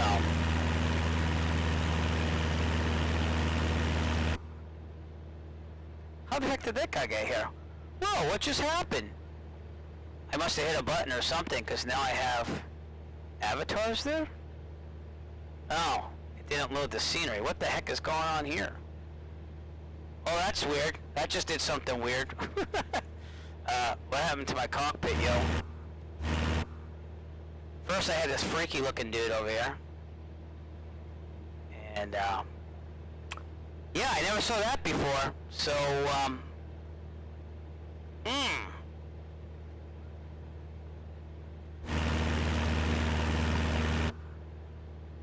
Okie dokie. What just happened? Something just happened. That's not cool. Is that a bug? That might be a bug in this, ladies and gentlemen. I'll keep flying with it, but look, all the lights are on and everything. I can't even click them off. Something happened. I've also become a woman, I think. Or maybe not. Yeah, I think I've become a woman. Wasn't like that when I appeared outside earlier. Has anyone else had anything else happen like this on theirs? Because that is just weird. Yeah, well, that's a definite bug. It looks like it's not loading the panel or anything. Let's try pausing really fast, see if we can get back. Interesting. That was supposed to be on hard.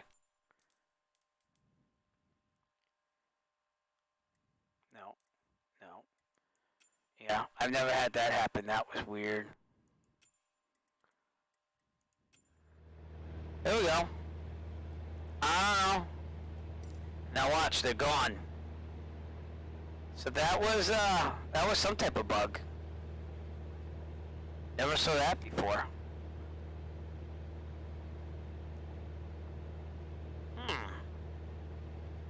Hopefully that doesn't happen a lot, because that was kind of scary. It's like, BAM! In your face! Person! I was like, oh my god, hey, what's that? That looks pretty cool. That's with a power plant next to it. So that must have to do something with the power plant.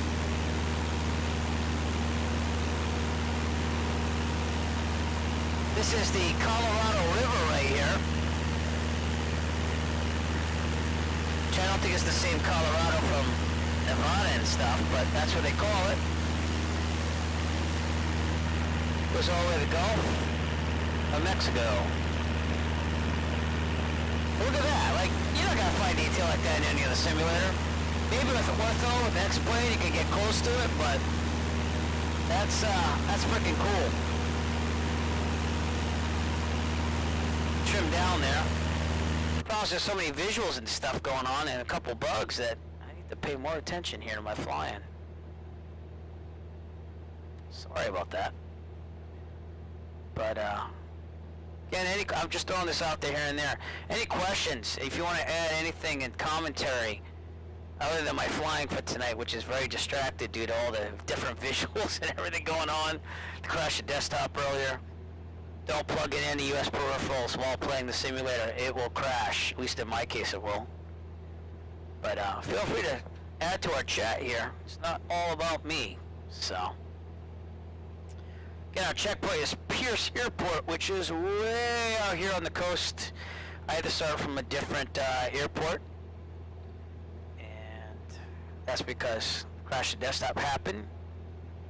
Really doesn't happen a lot, by the way. I want you to know that too. It's pretty stable. We just had that bug at the cockpit, but it did go back once I went to the menu. So, I don't know, if you see something like that, just go back to the menu really fast and then come back.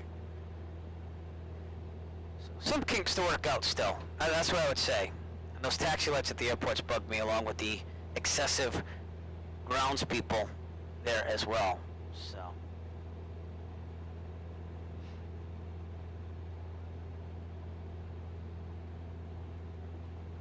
Alright, we are getting back on track here, now that I'm paying attention to my flying more.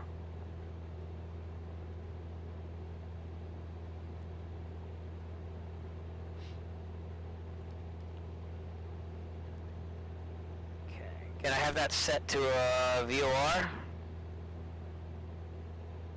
Right off the, it's to the west of us. So, just to practice that on the OBS though. If you do mouse clicks, it'll rotate it by 1 degree. If you use the mouse wheel, it goes by like 5 to 10. It goes really fast. Let's just put it that way. So if I wanted to find out where that VOR is directly, I would do this till I get a 2 and that needle point. So if I want to go right to the Palacios VOR, I'd have to fly 277 or so, which makes sense because it's right out there. So the VOR works pretty good, like real F. Again, you have to have it on nav, not GPS.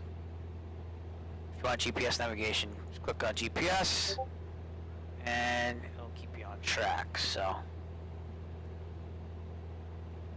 But yeah, this looks really authentic compared to the real plane.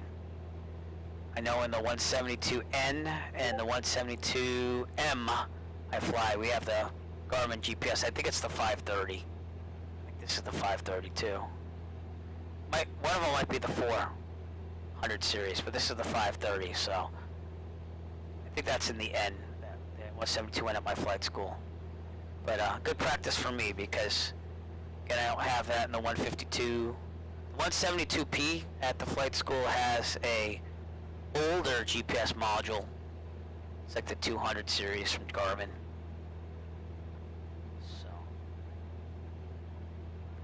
Alright, this bay coming up is at Matagorda Bay, and I didn't really go out here, where I would have been on the original track, but, we'll go out there, we'll swing out there. Might take me a little while longer, but...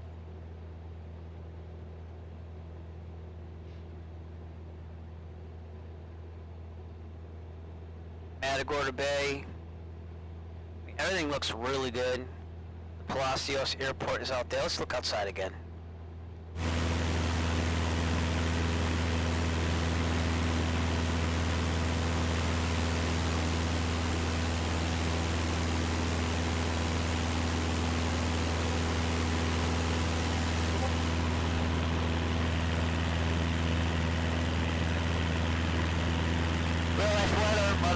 I changed the time for daytime so you could see scenery. And ultra settings.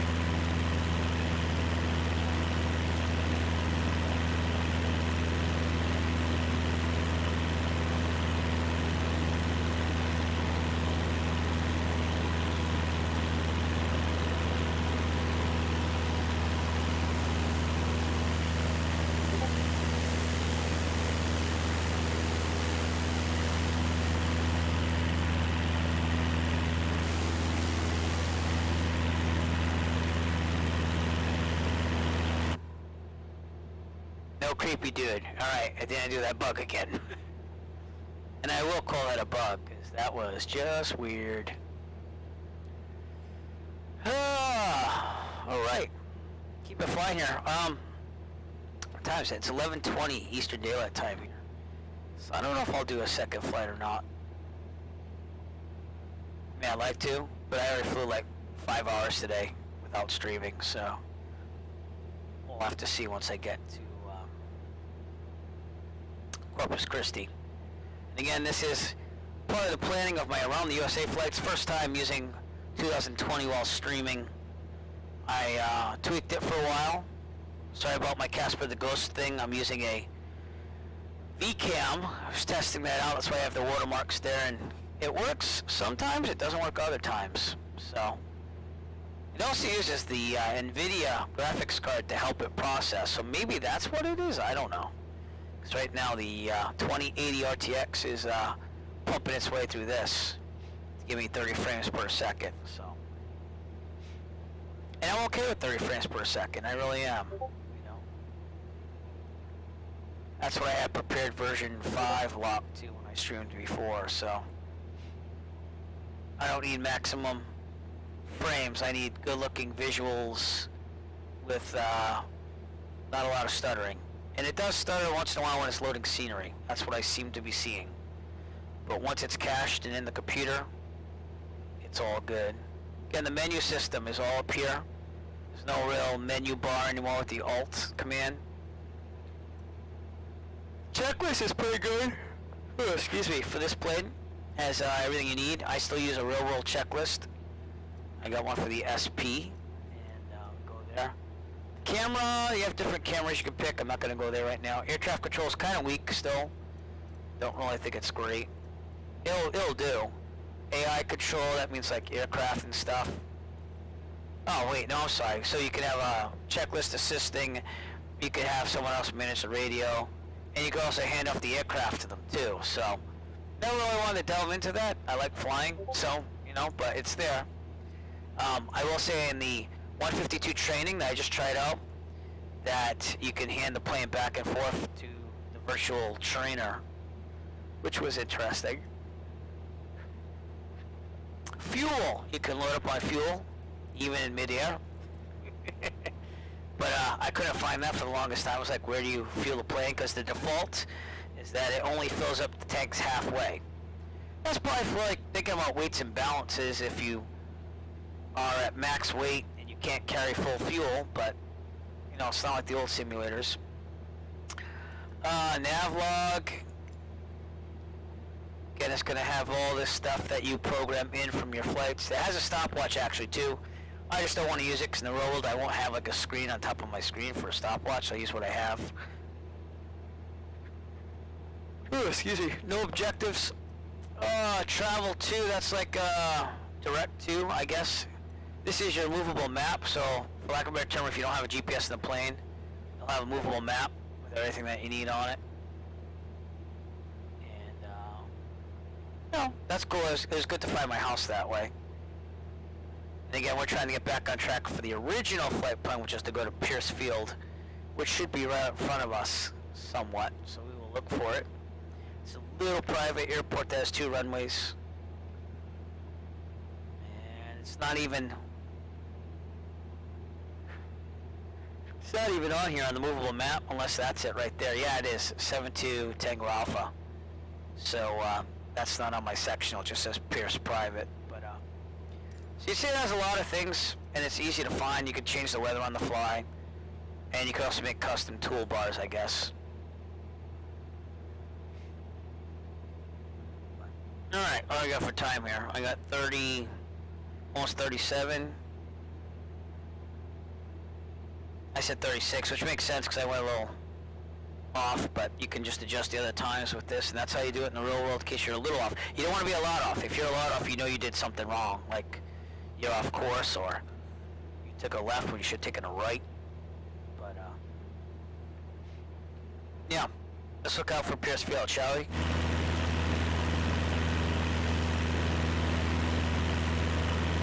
There's Pierce Field right there, I believe. Yep.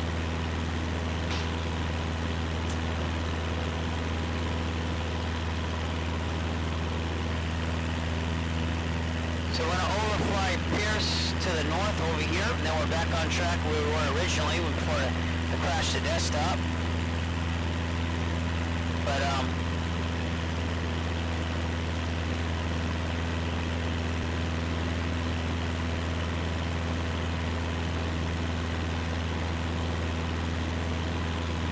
it looks like we're streaming okay. I hope it's coming through okay. I mean, it even has this little island that's on the sectional as well.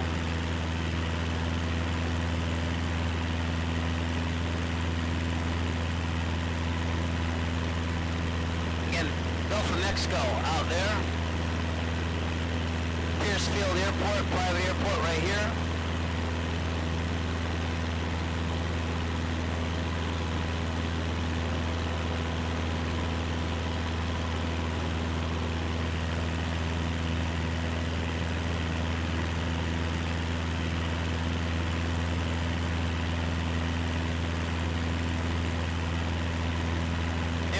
That's our checkpoint, so we'll call it 39. I got 38 and a half.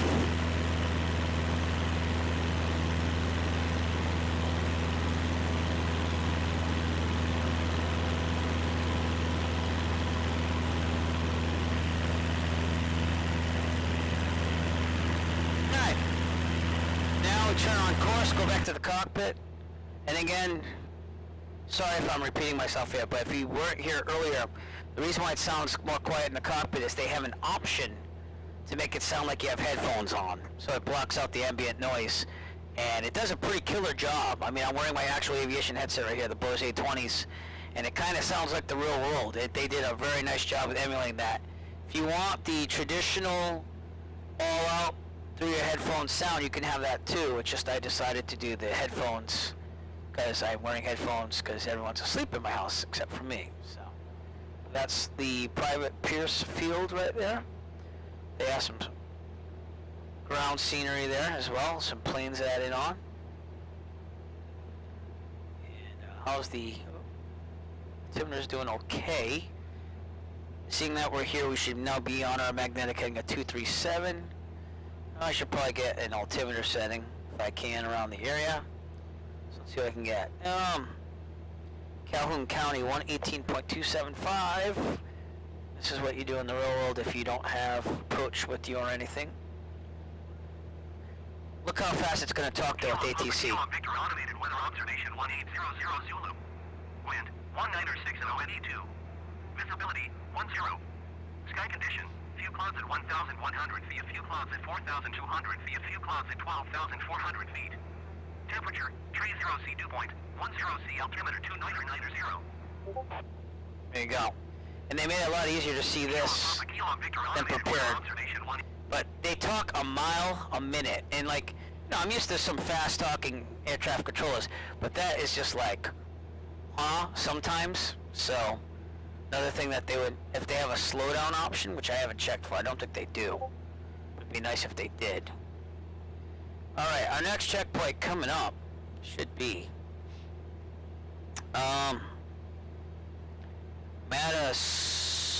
I didn't write it out that well. I got chicken scratch. Matagorda Island Airport, which is actually closed in the real world, but we should get there within 6 minutes. Probably not that now, more like 4. So the real-time, I used real-time winds aloft data for this. So the weather seems to be pretty good on the winds aloft. Again, you just search for winds aloft forecast and it gives it to you. And I used Houston right here, which which this is different now, because they updated it, but I went with what I would have had if I planned. So it's been holding pretty true to what we need here.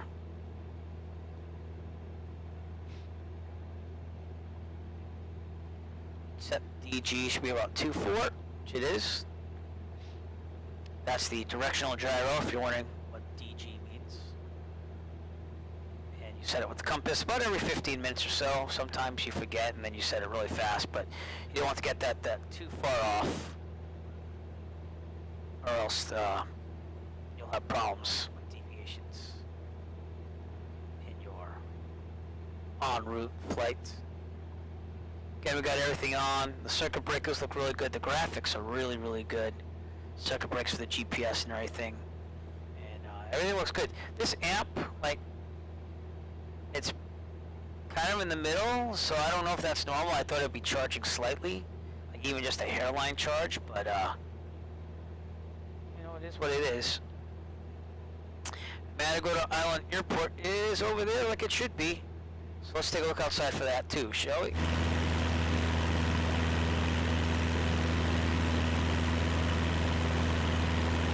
So that is a closed airport in real life, and it's in the middle of another wildlife refuge. The Aransas, maybe, National Wildlife Refuge. This whole island is a wildlife refuge, so.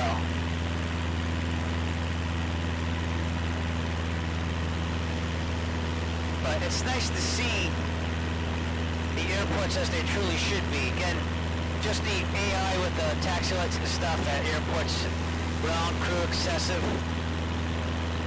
If we get to Corpus Christi and it has excessive stuff, even though I turned it all the way down, I'll show you what I mean. It's a little annoying. But definitely it's a little harder to stream with this more graphic intensive simulator, I'll tell you that, because I'm still getting warnings very occasionally that I'm dropping just a couple frames on the stream, so hopefully that's not messing anything up too much.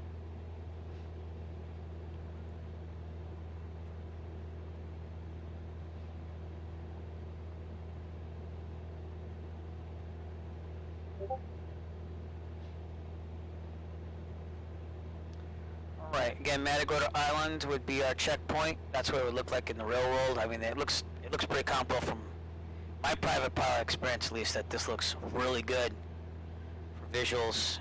And again, I said 45, yeah, so it's going to be 45. Alright, next checkpoint is Fulton. Just the city of Fulton?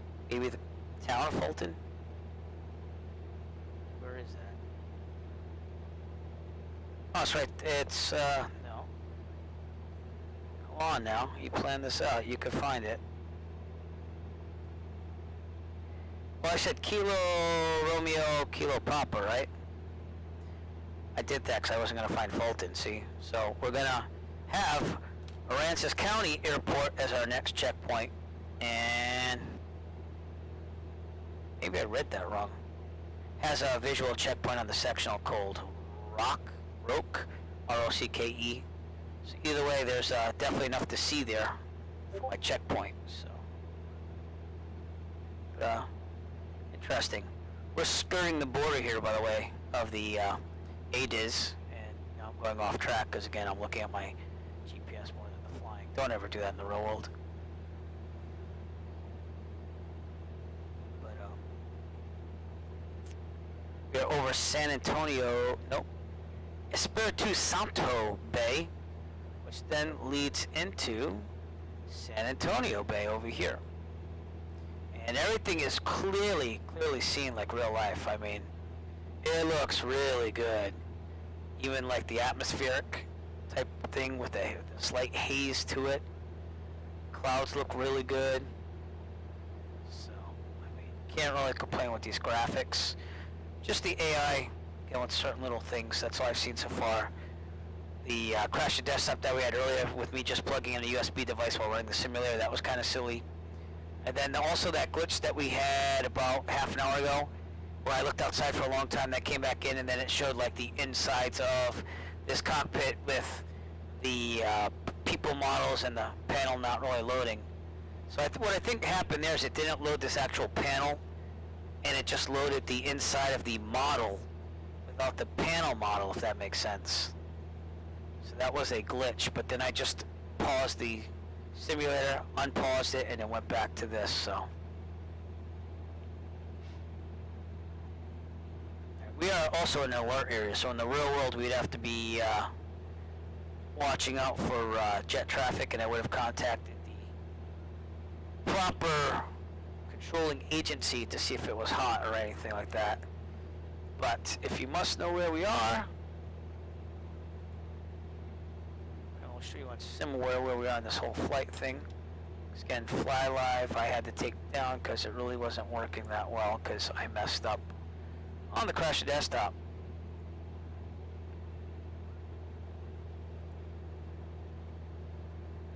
Pretty calm. Here, please excuse the moving around in the flight thing. I've just been looking at the scenery and everything like that, but similar. This was supposed to be a straight line. So just go with it. Here we are in the map. And again, Corpus Christi's out here. We're doing a lot better now, though. You see that? So I got back to Pierce Field, and now we're doing a straight shot for Corpus Christi. Let's see if any of this rain comes into effect. The rain effects on this simulator are fantastic. It looks like real life. It really does. I know in the previews that they had for the simulator, they said that there could be rainbows if it hit the right way and stuff. I haven't seen any of that yet. But the rain, when there is rain, again, my 7-year-old flew in a hurricane near what do you call that? No, Cabo. Near Cabo, San Lucas, Mexico. There, hurricane there in the real world. He loves storms, so I let him crash the plane there. But it was rain everywhere. It's like coming off all the windshield and everything, and it looked beautiful. It really did.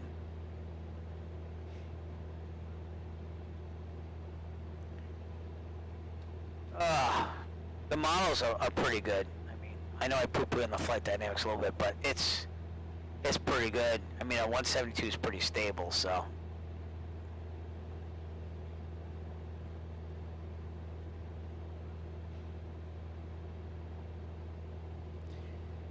Might have to break out the old Sidewinder 2, by the way, from when I fly the Cirrus, because it's more of a joystick remote on the left there. And I wonder if that will still do force feedback after all these years. I know it works, 'cause last time I used it, it worked. But I wonder if it will work with this. It's from when they made Combat Flight Simulator 2, which I think was the year 2000, or maybe even 2001. I think it was 2000, though. Maybe even 1999. That's when I got the force feedback Sidewinder 2 from Microsoft. Back then it was high tech because it had a Pentium processor in it running at like, I think it was like 25 megahertz or something. I don't know. But yeah, that was high tech back then with the force feedback. So we'll see. We'll see what happens with that. I don't want to plug anything in USB, and you can see that my VCam background just went down. That's probably because it's streaming oh, there you go. It's streaming a YouTube video, believe it or not. So this clouds with the inside the cockpit here, this is all streaming from my YouTube channel on an unlisted video, and you can change different backgrounds. So it's a cool idea, but it doesn't work all the time, as you can see, because my head keeps disappearing. Get the green screen in here and try to do the same thing. So, all right, we're over San Antonio Bay. Let's get another outside view here.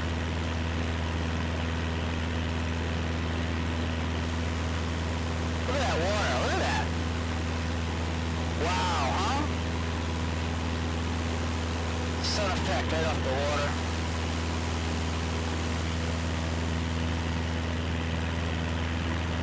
Beautiful.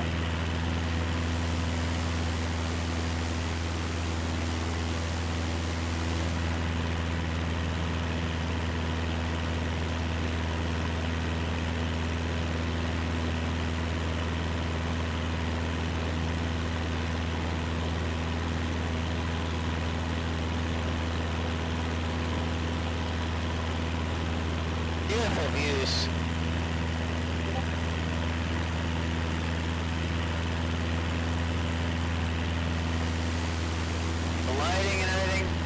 ray tracing is supposed to be supported. I am using a 2080 RTX.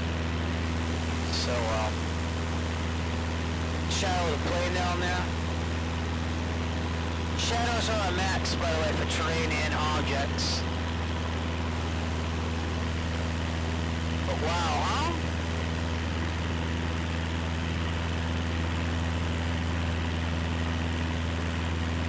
Never thought it would turn into this, I'll tell you, back in the day. Whew. It's almost breathtaking sometimes. So I'm not going to give a judgment on this yet.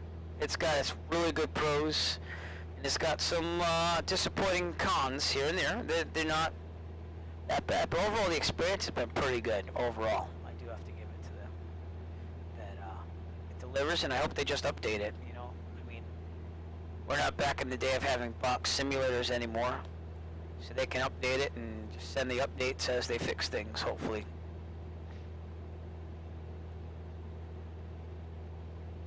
I got it trimmed out pretty good now too. I mean, I'm not even touching the yoke half the time. I'm just letting it ride.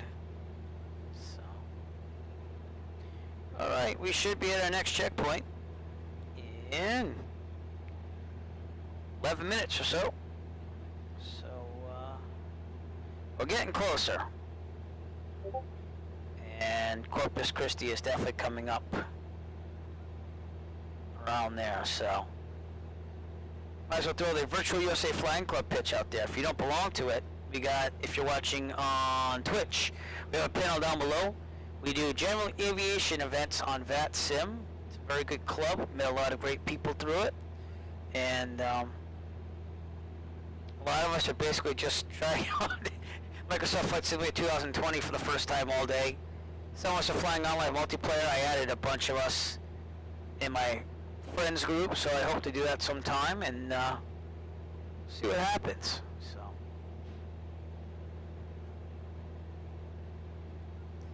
the controls here, I'm rocking it back and forth. Do you see how smooth that is? It took some tweaking to get it that way, but it's really responsive now to what we have. And checkpoint still coming up, so wonder where I got Fulton from.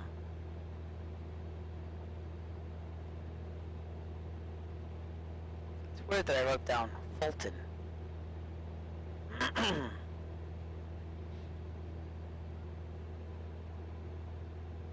don't know where I got that from.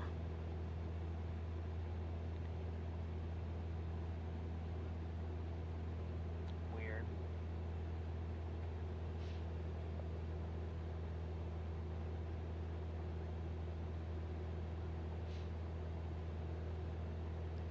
But it's cool to be able to see everything like real life here, like this bay. I know that the airport's out here somewhere that I have to go to for my visual. It's very realistic. Very, very realistic, if you want to know from a private pilot standpoint. Very realistic. Some weird things, like we saw some satellite imagery that had clouds in it, and they used that. But I think the plan, if I'm not mistaken, is to update the satellite imagery as they get more, and they update it over time. So, when they'll do that, no one can guess, but it's definitely a start. You know what I don't see as much of though, like I hadn't prepared? I don't see as much boat traffic. I just noticed that right now. I mean, we'll look outside, but I didn't see as much boat traffic as before, and I have it set to 100, so I don't know if that's...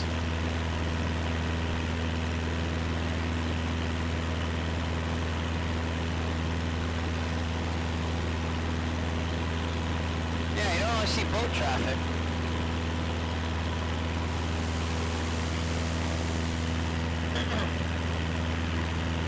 So I don't know about that, but...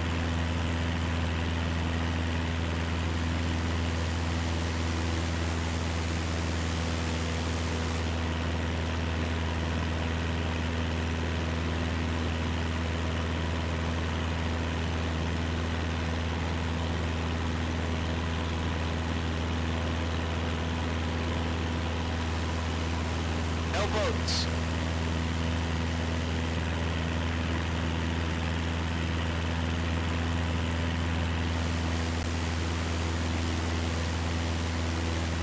So I don't know if that's a negative, but I don't really see boats.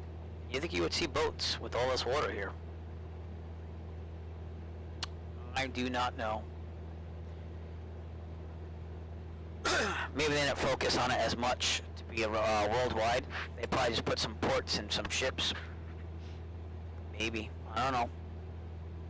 It'd be nice to see some ships moving and stuff. But, I don't know. When I fly some real-world inspired flights like the Block Island or Martha's Vineyard, I'm supposed to fly to Martha's Vineyard on Friday, hopefully if the weather holds out. I haven't been able to fly for almost a month because of weather.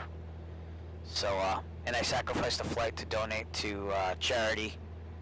I didn't fly one time to donate $200 to cycling to end children's cancer. So I pledged myself to ride 100 miles on a bike in September. And to get to the $500 goal I had, I said, I'll just fly one flight less and give the money to them.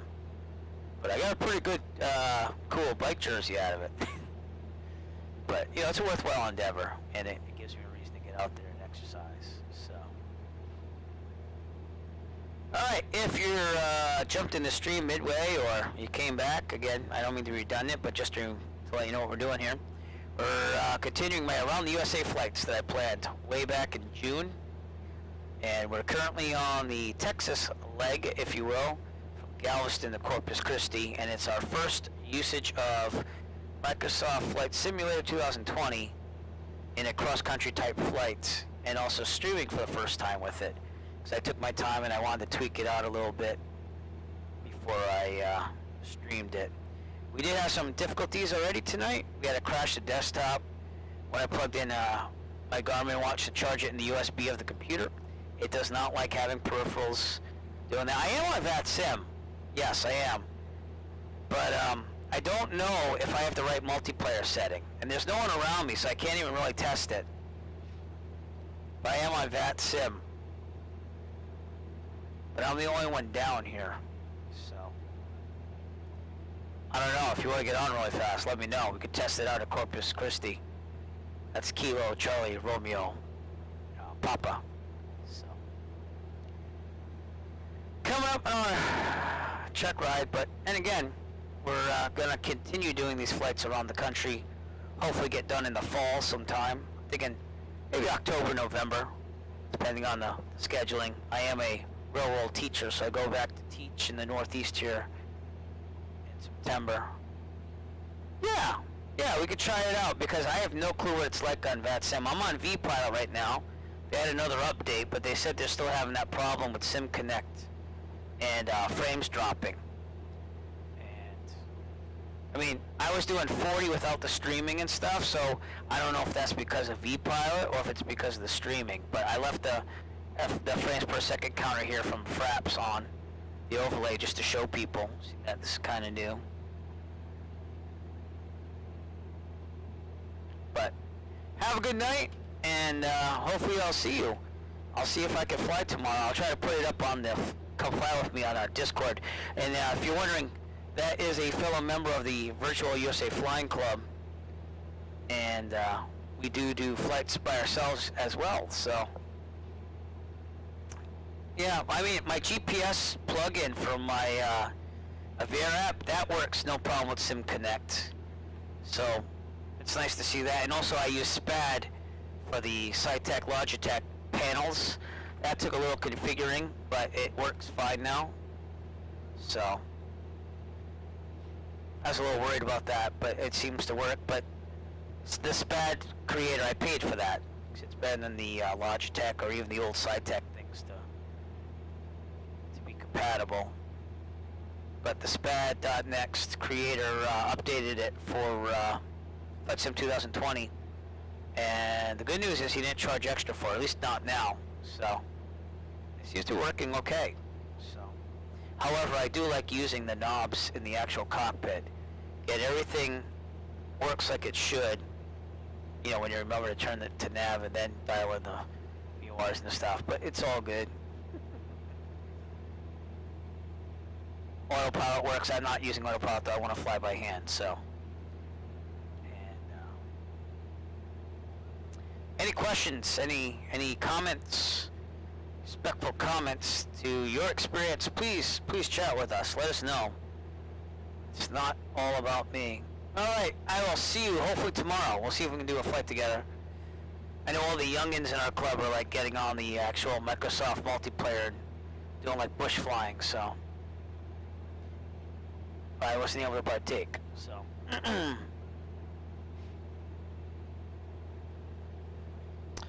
Alright, our checkpoint should be right to the right of us, actually. And we'll go outside and look, but... yeah, there it is. That is Aransas County Airport. And then they have a visual checkpoint of Rock, R-O-C-K-E, which is a town, I guess. But visual checkpoint on the sectional. So...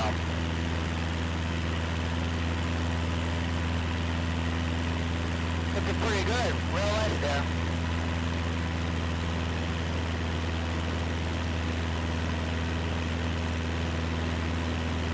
That trim is very sensitive though. I'm gonna have to work on that. We'll have to see what we're gonna do with that.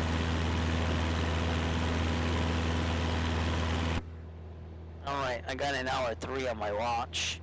I said an hour 4, so yeah, we'll count as an hour 4. So the real world winds aloft are working fine in the flight planning. Our next, second to last checkpoint is Kilo Tango Foxtrot Papa, which is McCampbell Porter Airport. That will be off our left, up ahead, and then we'll be looking for Corpus Christi, so it's all good.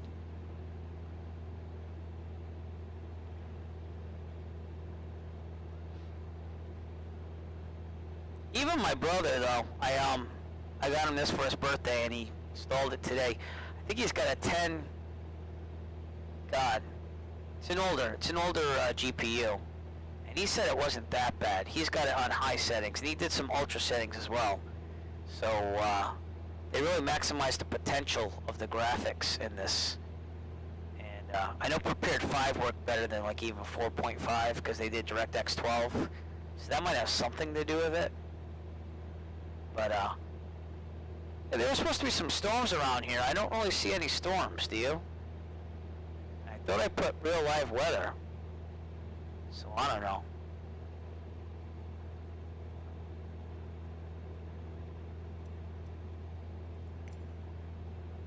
Live, yeah. Oh, wait, no, don't do that. Don't do that. I was at like 156. I mean, it doesn't matter. I just want daytime so I could see scenery. And live weather, yeah, so I don't know. Doesn't seem to having storms. Do you hear something in the background? No, I hear like a rumbling.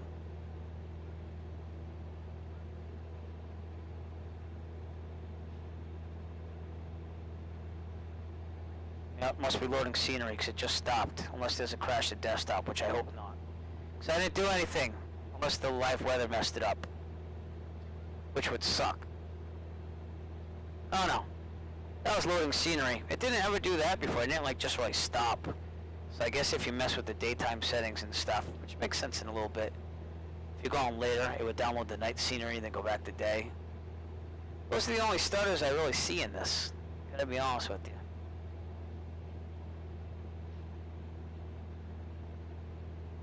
Look at that though, you can see the highways.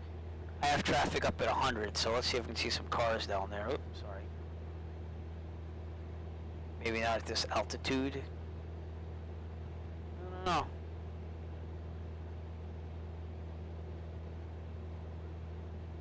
But if we look at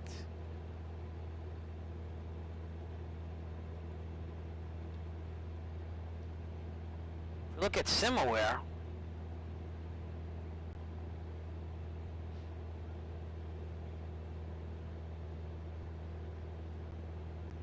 kind of shows some storms once it loads at least.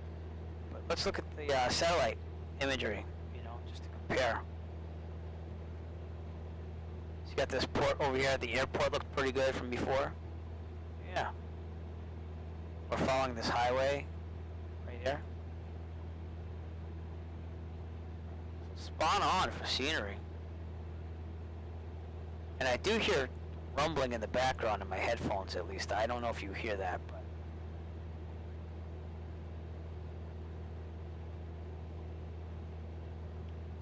The other thing I noticed too on this, prepared when it used memory, it would use a lot of gigs. But when I went into Task Manager one time with this running, it said it was using 11 gigabytes of memory. So it's good to have 32. I wouldn't go with less than 32 if you can help it. It used 11 gigabytes of RAM. It was quite interesting. So, Porter should be off to our left up ahead, so let's look and see if there's a airport somewhere here. Let me look at the highway here. Is the highway going, actually it's right in front of us, kind of? Yeah, it's actually in front of us. Dipped down really fast. So that must be out there in the distance, maybe? That's what I'm thinking, at least. See if that holds true. Trim it down slightly.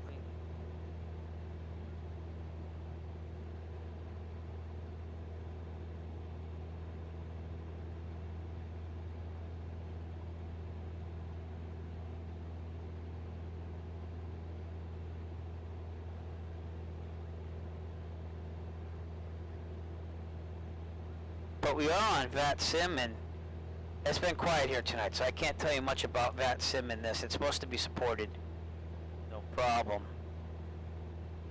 But I really can't tell you that. The most I've seen using this program is the railroad flights with their traffic that they import. So if you had, like, I was flying around Providence, Rhode Island, and there must have been a jet that came into land, and it showed a jet model landing into Providence from like the real world. So that was cool.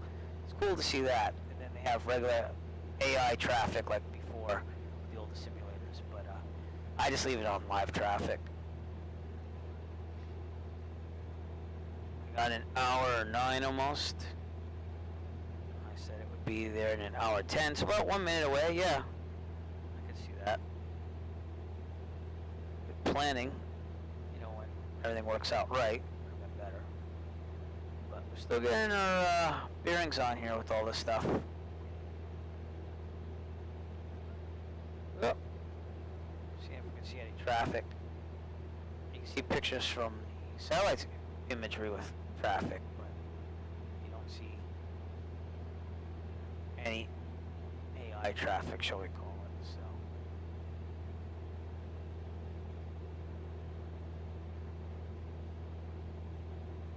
Railroad winds aloft again. They pretty much work for this with the live weather, but I don't see any storms like it said there would be, which is good and bad. All right, yeah, back to the flying thing. Corpus Christi will be Class C airspace, 4,000 and below, and we're gonna have to get the weather pretty soon. So I'm gonna set that up now. ADDONS is 126.8, and you know what? Let me use the show you this. Everything works here. So we're going to dial in 126.8 here. Nope, I want the cursor up there, 126.8. Just like the real world. Just like it. I do have the SciTech radio panel, which would probably be easier to dial in, but it's really cool to see that this is just like the real world. Alright, and I just do channel, COM1, and getting that, and the cool thing is I can monitor COM2 over here, 122.8. Sky condition, few clouds at 1,100 feet, few clouds. So in the real world you can monitor Unicom 122.8. Temperature, tree 2, 2.10. Altimeter 29.87. ILS runway 1 tree in use. Landing and departing runway 1 tree. VFR aircraft say direction of flight. All aircraft read back hold short instructions. Advise controller on initial contact you have golf. And it does that too, it emulates like radio. Airport information, Hotel 1800 Zulu. Wind 206 at 10.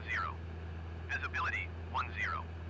Sky condition, few clouds at 1,100 feet, few clouds at 4,200 feet, few clouds at 12,400 feet. Temperature, tree 2, 2.10. Altimeter 29.88. ILS runway 1 tree in use. Landing and departing runway 13. VFR aircraft say direction of flight. All aircraft read back hold. Alright, so you can see that, and I used the SciTech panel, radio panel to do that. Just change it there. But you could do it, everything on the screen. You could if you wanted to, like real life. The ATC, I think, has something to be desired. That was actually, I could understand him pretty well on that. The other guy that I did when I first started the flight and I got the ADDONS, it was like rapid fire. Blah, blah, blah, blah. So 2988 on this, and again, if I just go here, I push twice on this side, well, 3 times now, and I'll go there, and I like that it shows what it is, but you can see it clearly lines up. Unlike Prepar3d, it didn't really line up in the current auto that I was using that well, so I just ended up pushing B half the time to get it totally set. And yeah. Alright, they're going runway 13. Let's see if that is true. I don't know, they got a runway 18, which would probably be better for 206 in my opinion. I think you would agree with me on that. So, it's doing the same type of deal as the Prepar3d simulator. It's not really following good headings. I mean, unless they really had to do 13, because there was no choice on that, which could happen in the real world, you know. But what to do? Well, if I look at this, it's going to be easier to go 18 anyways, because I could do a left base. Let me make sure it's a left traffic pattern at Corpus Christi for 18. Yeah, it's left. Just double check here. Left pattern. So we're going to do a left base for runway 18. We already passed our checkpoint. I have an hour and 13. Yes, that was about an hour 10. I can see that. And we should be at Corpus Christi in 10. We're going to start a descent now, so we're going to dial this back to about 2,100 RPMs. 2,200, something like that. I have to remember that this doesn't require carb heat like the 172 head. And I'm going to trim up slightly to keep it around 700, 500 feet per minute. So Corpus Christi's out there in the distance, I believe. Check my sectional here. Oh yeah, this is the whole city of Corpus Christi. So it looks very realistic. I mean, I think it's got to load more buildings as we get closer and as we descend too. So.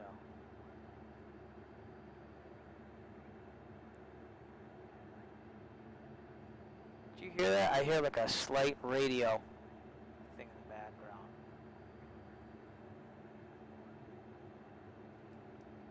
Oh, because it's monitoring. See? You can monitor 2 comm channels like the real world. I love that idea. Love it. Totally missed that. 'Cause that's what we do in the real world if you want to hear like weather but still have traffic and Unicom advisories. You have both of them on. So nice to see that a lot.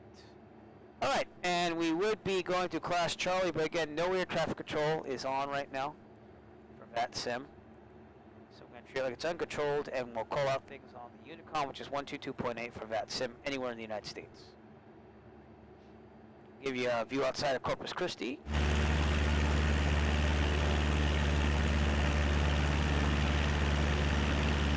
Well, we've been pretty solid with the frames. I mean, it's been right around 30 for the whole flight. And the only time it stuttered was when it loads scenery. And again, I've never flown in Texas with this simulator yet.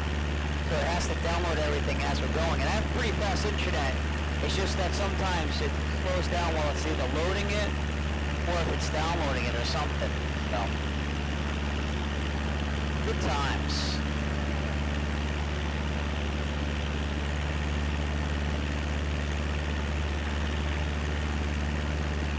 Okay, let's go back to the cockpit. I'm going to call on VATSIM where I am. So, Corpus Christi traffic, Cessna 9 Echo Foxtrot, 9 miles to the northeast. We're going to set up a left base for runway 18, Corpus Christi. 3,000, more rich in the mixture. Go,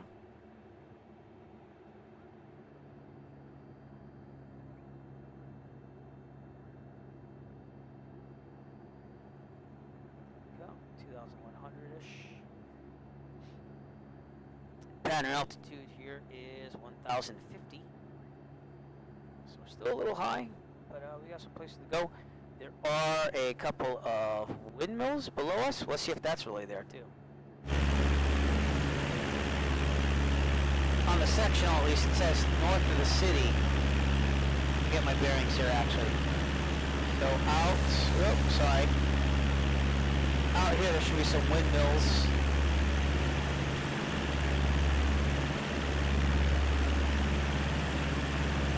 That is Corpus Christi. As we get closer, it seems to be loading more and more scenery, so.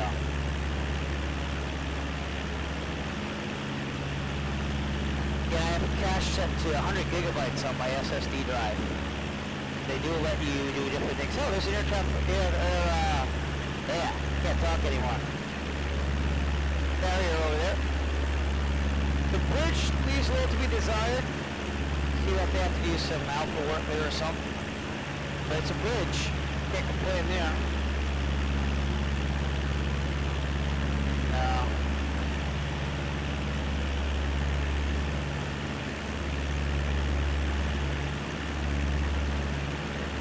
Going through 2,000 now. There's oil rigs. I don't know what those are. They look like oil rigs, don't they? Like derrick. Something. I'm gonna have to hop in the cockpit again soon. There's the airport.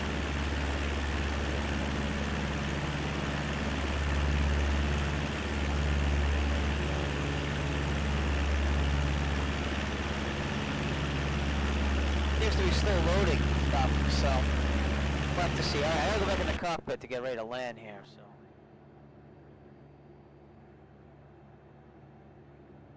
It should be around here somewhere. It just has to load maybe? I don't know. I'll have to go with the GPS till it loads. And I have pretty fast internet, so oh there's the traffic. So you can see the AI traffic, the road traffic and stuff. That's pretty cool. Even those little side roads. That's at 100% though. Maxed that out. So we're gonna level off at 1,050. And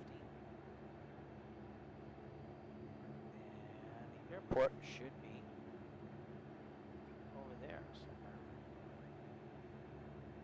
You should be able to see it by now. Maybe that's it. That little green patch right there with that stuff. But we're also gonna slow down. So 1,050.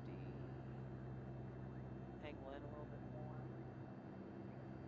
I keep thinking I have to do carpete. I'm so used to carpete. This could be the airport right in front of us, actually. It's kind of weird that I can't find the airport right off the bat. Unless I'm losing my mind, which I could be. I'm not going to put that past me. But, alright, we're like 1,000 feet, which is cool. Can't land unless I can see the airport though, so let's slow it down to 1,700. The model is pretty accurate on that. 10 degrees of flaps, start angling down slowly, trim it down.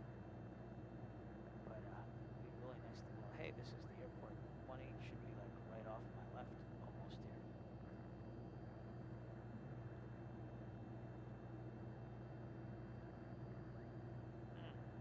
If I can't see it, I'm gonna have to go around. That has to be the airport.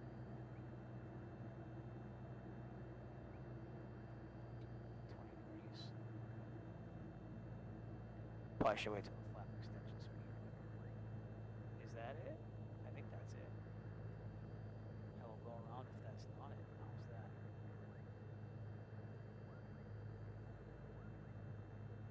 Alright, we're looking good on speed and everything. I'm just a little concerned if that's the airport or not. Load faster. I've got 9 frames per second. What the heck is that crap? Yeah, that is the airport. Alright, cool.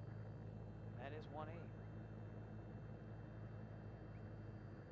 Okay. It's only 30 degrees of flaps on this bad boy, so we'll deploy those pretty soon. Full flaps, 30 degrees. Should be about 65.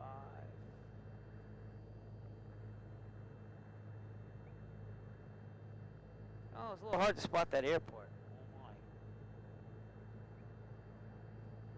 I really can't see, well, it says closed, doesn't it? Alright, going around. Corpus Christi traffic says 9 Foxtrot going around. That's probably why they said 1-3. Like, what a red daughter was to say if that was closed. But alright.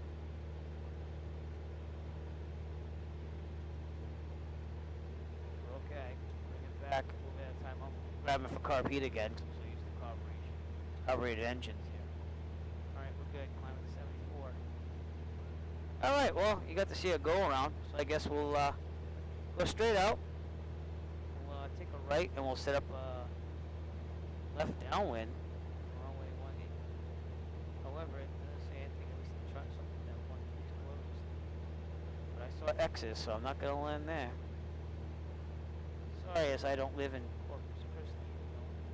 Didn't really check NOTAMs. I don't like to do that for virtual flights. That's why you do check NOTAMs, because that would have been in there saying 18 is closed. Alright, 13 it is. Just double check the winds. Corpus Airport Information Hotel 1900 Zulu. Wind 166 at 10. Visibility 10. Sky condition, few clouds at 1,100 feet, few clouds at 4,200 feet, few clouds at 12,400 feet. Temperature, tree 1. Dew point, 10. Altimeter 29.90. ILS runway 1 tree in use. Landing and departing runway 1 tree. VFR aircraft say direction of flight. All aircraft read back hold short instructions. Advise controller on initial contact you have hotel.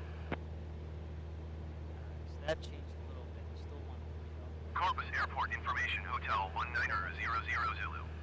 Wind 166 at 10. Visibility 10. Sky condition, few clouds at 1,100 feet, few clouds at 4,200 feet, few clouds at 12,400 feet.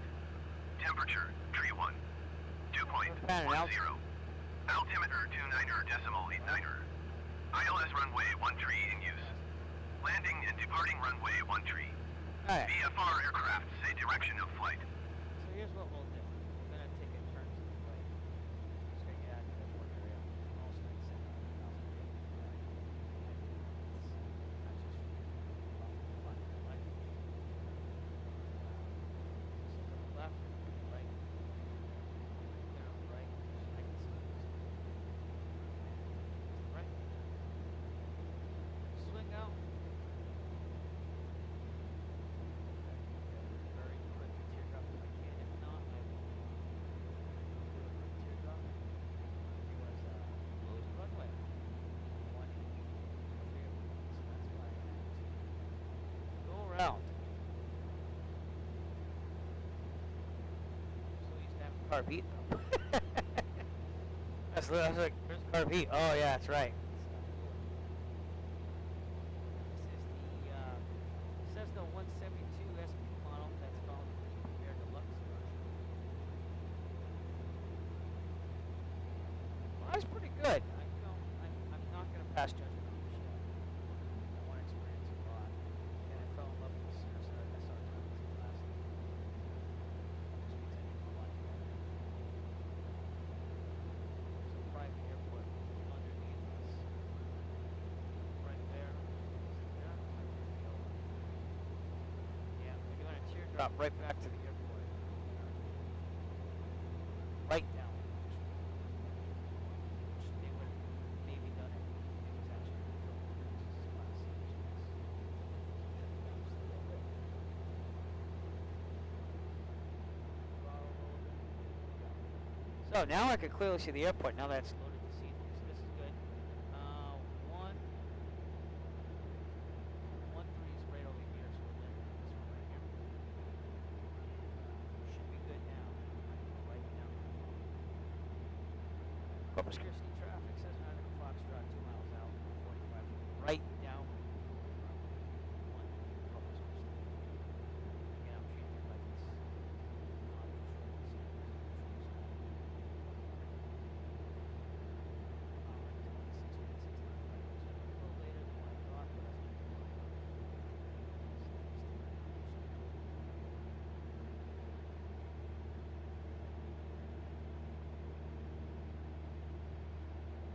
God, really? Really? I don't know. You tell me. What do you think?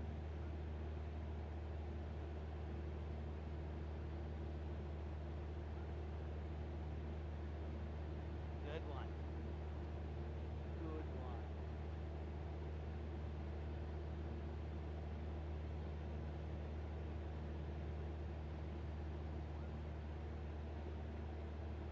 Yeah, right.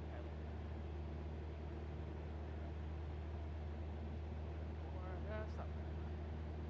Alright, read the numbers.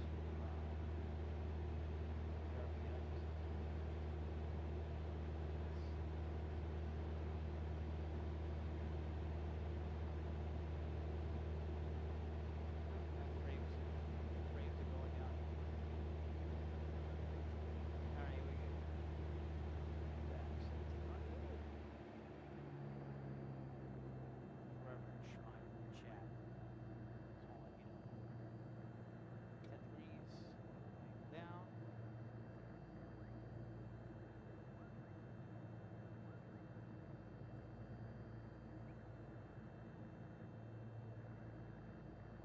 Bam!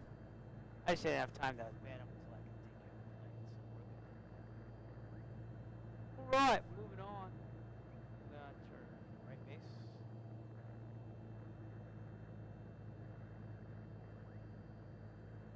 Yeah, I'm away. I'm at 80, so that's right where I want to be. I might have to keep swinging this though.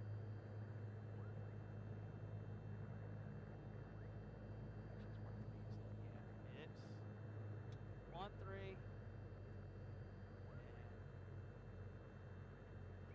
Yeah, it's 1-3. Yeah, I'm not that bad. All right. I can estimate that. The peripheral vision is still not the best. Should be more like 70 right now. 20 degrees of flaps are already in.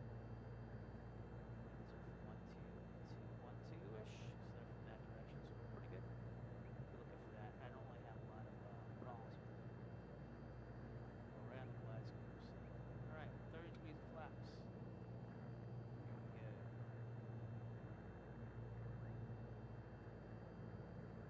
Throttle more. 65, 60.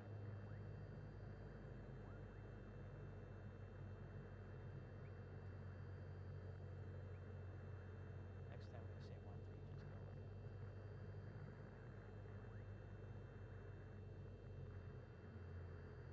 All the way out.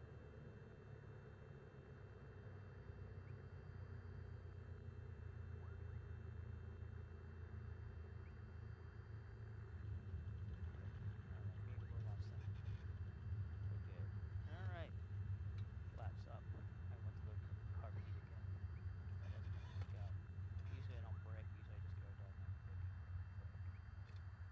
Alright, and this is Bravo 2. Has a real sounds there, though. I'll give you that. Good. Call clear, and then we'll check our checklist. Pardon this thing. FBO is... Oh, it's a little bit off, actually, the GPS here. I think this is supposed to be Bravo 2, but it's not lining up on the airport diagram. Unless something changed, and the airport diagram's old, but it's not. It's good from August to September. So, alright. Corpus Christi traffic says November Foxtrot's clear and welcome to Corpus Christi. Alright, checklist. Flaps up, strobes off. Landing lights off, leave on, taxi on, P2. Not used, insurance required. Trim set for takeoff. Low. Here we go. Transponder right there. Alright, with that, let me look at my port diagram. And FBO is right off of Juliet, so let's just see if this leads to Juliet somehow. Corpus Christi traffic says 995 traffic taxi FBO direction to Corpus Christi. There's no taxiway signs. I will say that the taxi lights are a little bit better placed here, but take this left, I guess. It'd be nice to see some taxi signs right now. Alright. No, I'm on Bravo. I don't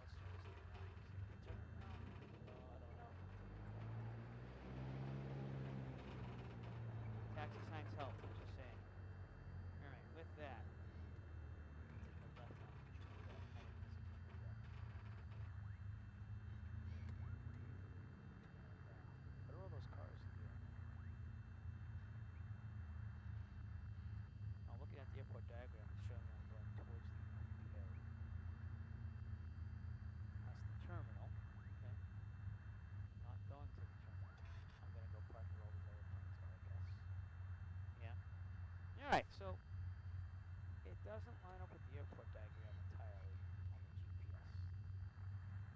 I will say that. But nice scenery down here. Give you that. And again, I have the ground static aircraft scenery if you go at max. So I think I have the max. I'm pretty sure I do. So that's why you see all these planes. FBO would be a building here, so I don't know where that went. But I'll pull right into this newest plane here.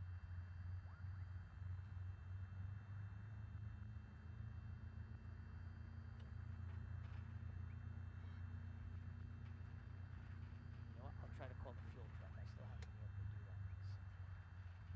So you're supposed to push Shift F, and the fuel truck's supposed to come visit you if you're parked in the right place. So those brakes work really good too. Straight on the road. Right. Keep it at 1,000. Let's shut it down. Checklist. ELT verify solid. Avionics off. And all the lights except for the beacon. Beautiful. Alright. Mixture. I'm just gonna make sure I miss nothing. Alright, mixture full lead.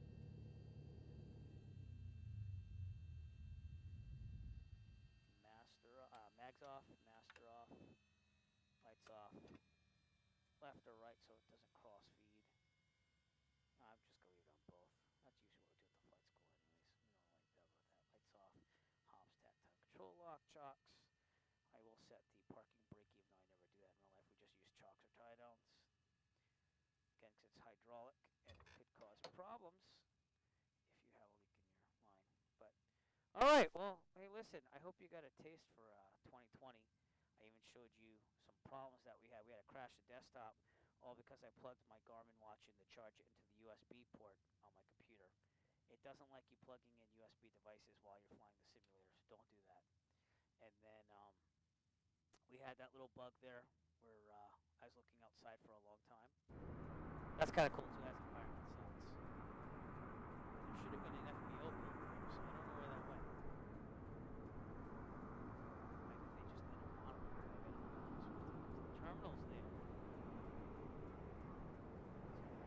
The terminal's here. It says the FBO is supposed to be there. So, I would need to learn that drone camera chip stuff. FBO should have been there.